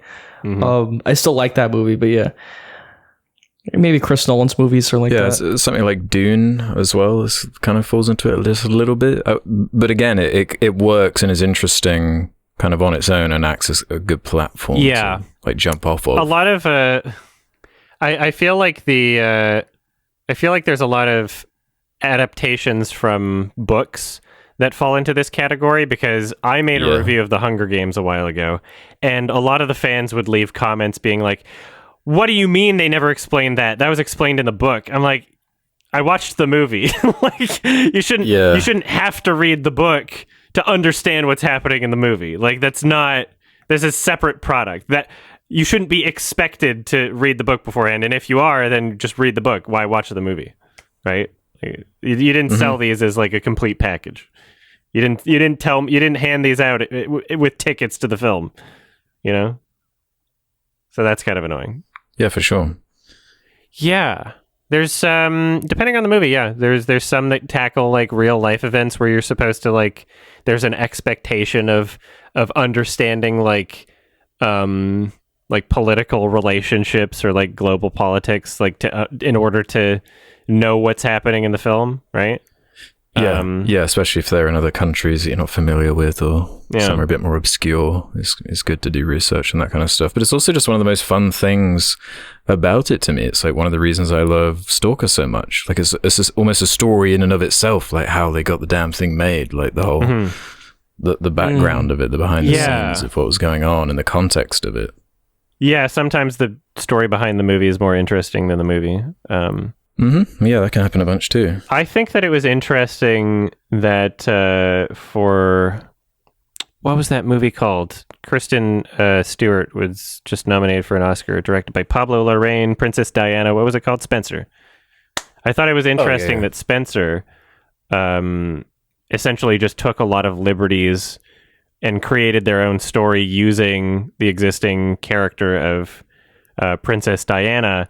But in my perspective, the way I feel about it is that they used Princess Diana like a real person instead of creating a new character, because then it saves time where you would have to explain like who this person is, you know, like what the why they're treated with like authority, or what their relationship is with the people around them, you know, their country, the media, their family. Like all of those bits of information are more or less implied before the movie starts, and I thought that was really interesting that they did that and still created their own story, because then you just don't have to express that in the film. You kind of already have a vague idea of things going into it about the character. I thought that, you know, that was something that helped the film. I thought that was kind of cool. Yeah, and doesn't hold it back in any way. Yeah. What exactly was the question? Synecdoche? I mean, like, it's when you go into a movie that you're expected to do research afterwards, is it a requirement? Yeah, I don't agree that Synecdoche, New York is a film that expects you to do research as a requirement for, like, yeah, if you want to like uncover every detail about the film with a fine-tooth comb, like, watching the film shouldn't be like my review of the film. Like, that's not what a regular watch of the film should be. I would say watch it twice. It's a film that expects you to look into yourself more than it expects you to look into the film, in my opinion. So, yeah.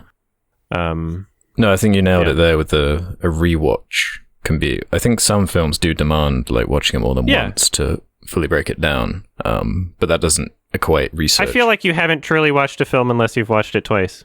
So. Yeah, no, I would agree with that. Yeah. Let's do this one then. This was one of the things we were written in most about, to be honest, from Mark Crit 75. Do you think general audiences are starting to feel the Marvel fatigue? I feel that the movies since Endgame have not really been held in high regard, with the exception of Spider-Man No Way Home. Also, since Marvel is known to have an overarching narrative, catching up and watching the plethora of shows being spewed out also feels more like a chore. We also feel general audiences are picking up on the rush nature of the productions, with the examples of the VFX being poorly implemented in movies like Black Widow and Thor 4. Do you think we'll see this trend continue, or is this just a brief lull for the studio? So that's been the latest drama. Not if you keep buying the tickets. It'll stop as soon as you stop buying the tickets, idiots. And that's not happening. People are complaining people are complaining about the movies like, man, Marvel's really gone downhill. I bet they'll stop. You're buying the tickets still. They're still making millions of dollars. They're going to keep doing it. See? And they're going to be shit. And they're going to know that they can make movies that are shit that still make money. Fuck. Yeah. I see them because I enjoy them. That's why I see them. I don't see them as I don't see them just to shit on them. I see them because I genuinely, I enjoyed Doctor Strange. I enjoyed Thor. They're not amazing. But yeah, there's a fatigue going on, and it's like, then stop watching the fucking movies then, jerk off. Like, that's how I feel. Like what you're saying, just stop fucking watching it. Yeah. How do you even measure the fatigue? Then they'll start feeling it in their wallet, right? Yeah. Apparently, VFX studios, they hate working with Marvel. It's just like so demanding. I think they have like 5 or 6 different VFX studios working for them. They exploit them. They're like not unionized. Yeah, they rush them. Like all these effects look like shit because they're fucking rushed, like to meet a deadline or whatever. And yeah, I do feel bad for them. Like there's more going on in the film aside from that, obviously. And yeah, they're not really building to anything. Like they already had like the Avengers, and they're not setting up anything. Like they need to start doing shit with like X-Men and like all these other properties they have. Like, what are the new characters? Like they haven't, like Shang-Chi is a new character.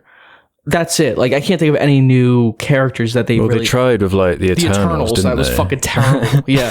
They're talking about making an Eternals too. I'm like, why? Like of all the things to do, why would you do that? You know? Harry Styles is in it. And yeah, like the new Black Panther film, Wakanda Forever, which is like nothing about yet. I think they're going to release some stuff around Comic-Con, but it's like, you know, Daniel Kaluuya's not in it. I think that's how you say his name. And you know, obviously T'Challa's not in it. And it's just like all this shit. It's like, okay, so where are we going here? Yeah. You know, I feel people generally have like some concern there. It's that social media thing though, isn't it? Where it's like, yeah, something that there might be like a little bit of a conversation about like VFX artists in Marvel movies for like a week or something. But how does that actually affect their bottom line? You know, like the Thor movie's already passed up like 100K ratings on IMDb. I feel like it's already... people are buying tickets, they're seeing it. It's probably made shit tons of money. So that's the only thing that would change it. I think that at the very least, even if the Marvel superhero films are still profitable, I think that something like Top Gun Maverick existing right now, which is the first film of 2022 to break $1 billion, did that before any superhero movie. There was the Batman, there was Doctor Strange. Like they've existed, they've been released for longer periods of time. Top Gun Maverick's like one of the newer ones. I think that studios are paying attention to things like that because at the end of the day, sure, they're making profit off of all of these superhero movies, but when they see something, they're like, we could make more profit. They take note because they don't want to just make money. They want to make all the money, right? So this might be Top Gun Maverick might actually, I mean, it's expected that it could influence studios in a way to try and replicate that. I just don't know if we'll find a formula as easily as they did with superhero films. The superhero formula was like, okay, we got it. Bam, boom. Disney figured it out, and then everybody watched it forever. I don't know if it's going to be that easy to replicate something like this. Like, what are they going to look at? They're going to be like, okay, what other 80s movies can we, you know, do a little soft reboot of, and like practical effects maybe? Like, can we get an action star? Like, I don't know how they're going to pull that off. So we'll see an attempt. We'll see them try, but I don't know. Yeah. I don't know if it's going to shift the culture. I feel Marvel's very usually responsive to like the audience reaction, and you know, even if they make money, they're trying to like make something audiences like. So they'll try to like get the feedback and like respond to it. But you know, I don't know if it's just fatigue or if it's just a lull, or you know, I'm not sure if they could bounce back. I think they can. I think they have enough of an audience there to like bounce back, even if it's not as much as like Top Gun, you know. Morbius 2. I feel like the people making those films, baby. Like, that doesn't even count. Probably the success of like it's the crossover stuff, man. Like the latest Spider-Man, like that was a huge commercial hit, wasn't it? Yeah. The biggest one they're gonna have for a while. Yeah, exactly. Yeah. And that made money without China, which is like almost unheard of. Yeah. No, but T, the Redditor, left this comment along kind of similar lines, saying that the 4 films that came out after Endgame have had a huge decline commercially, with the average of 400 million, the highest being Shang-Chi, with 432 million, to compare to older phases. The average for phase 3 was around 850 million. Then they went on to say, is this due to COVID or people just being tired of it? And so that is quite a considerable like drop off, I suppose. If they're I think it's a mix of that. If they are looking at bottom line, they want everything to be like Endgame, like ideally like that kind of like resurgence of people going to see it. I feel like after Endgame, you're going to get a drop off because that's the peak. They need to build themselves back up to that point again, and that's going to take a while. But I think it will happen eventually. I don't know if we'll get another Avengers movie in the same way. I think maybe we'll get an X-Men film that's like an event or something like that. You know, I think they need to try something different, and they need to definitely respond. They would have been in more trouble if Disney didn't buy Fox. I feel like, because I feel like a big part of it is just like the characters they had, and they've like gone through a bunch of the most recognizable, most popular characters, and now like they release an Eternals and it doesn't land like a Guardians did in like a weird like surprise like type way.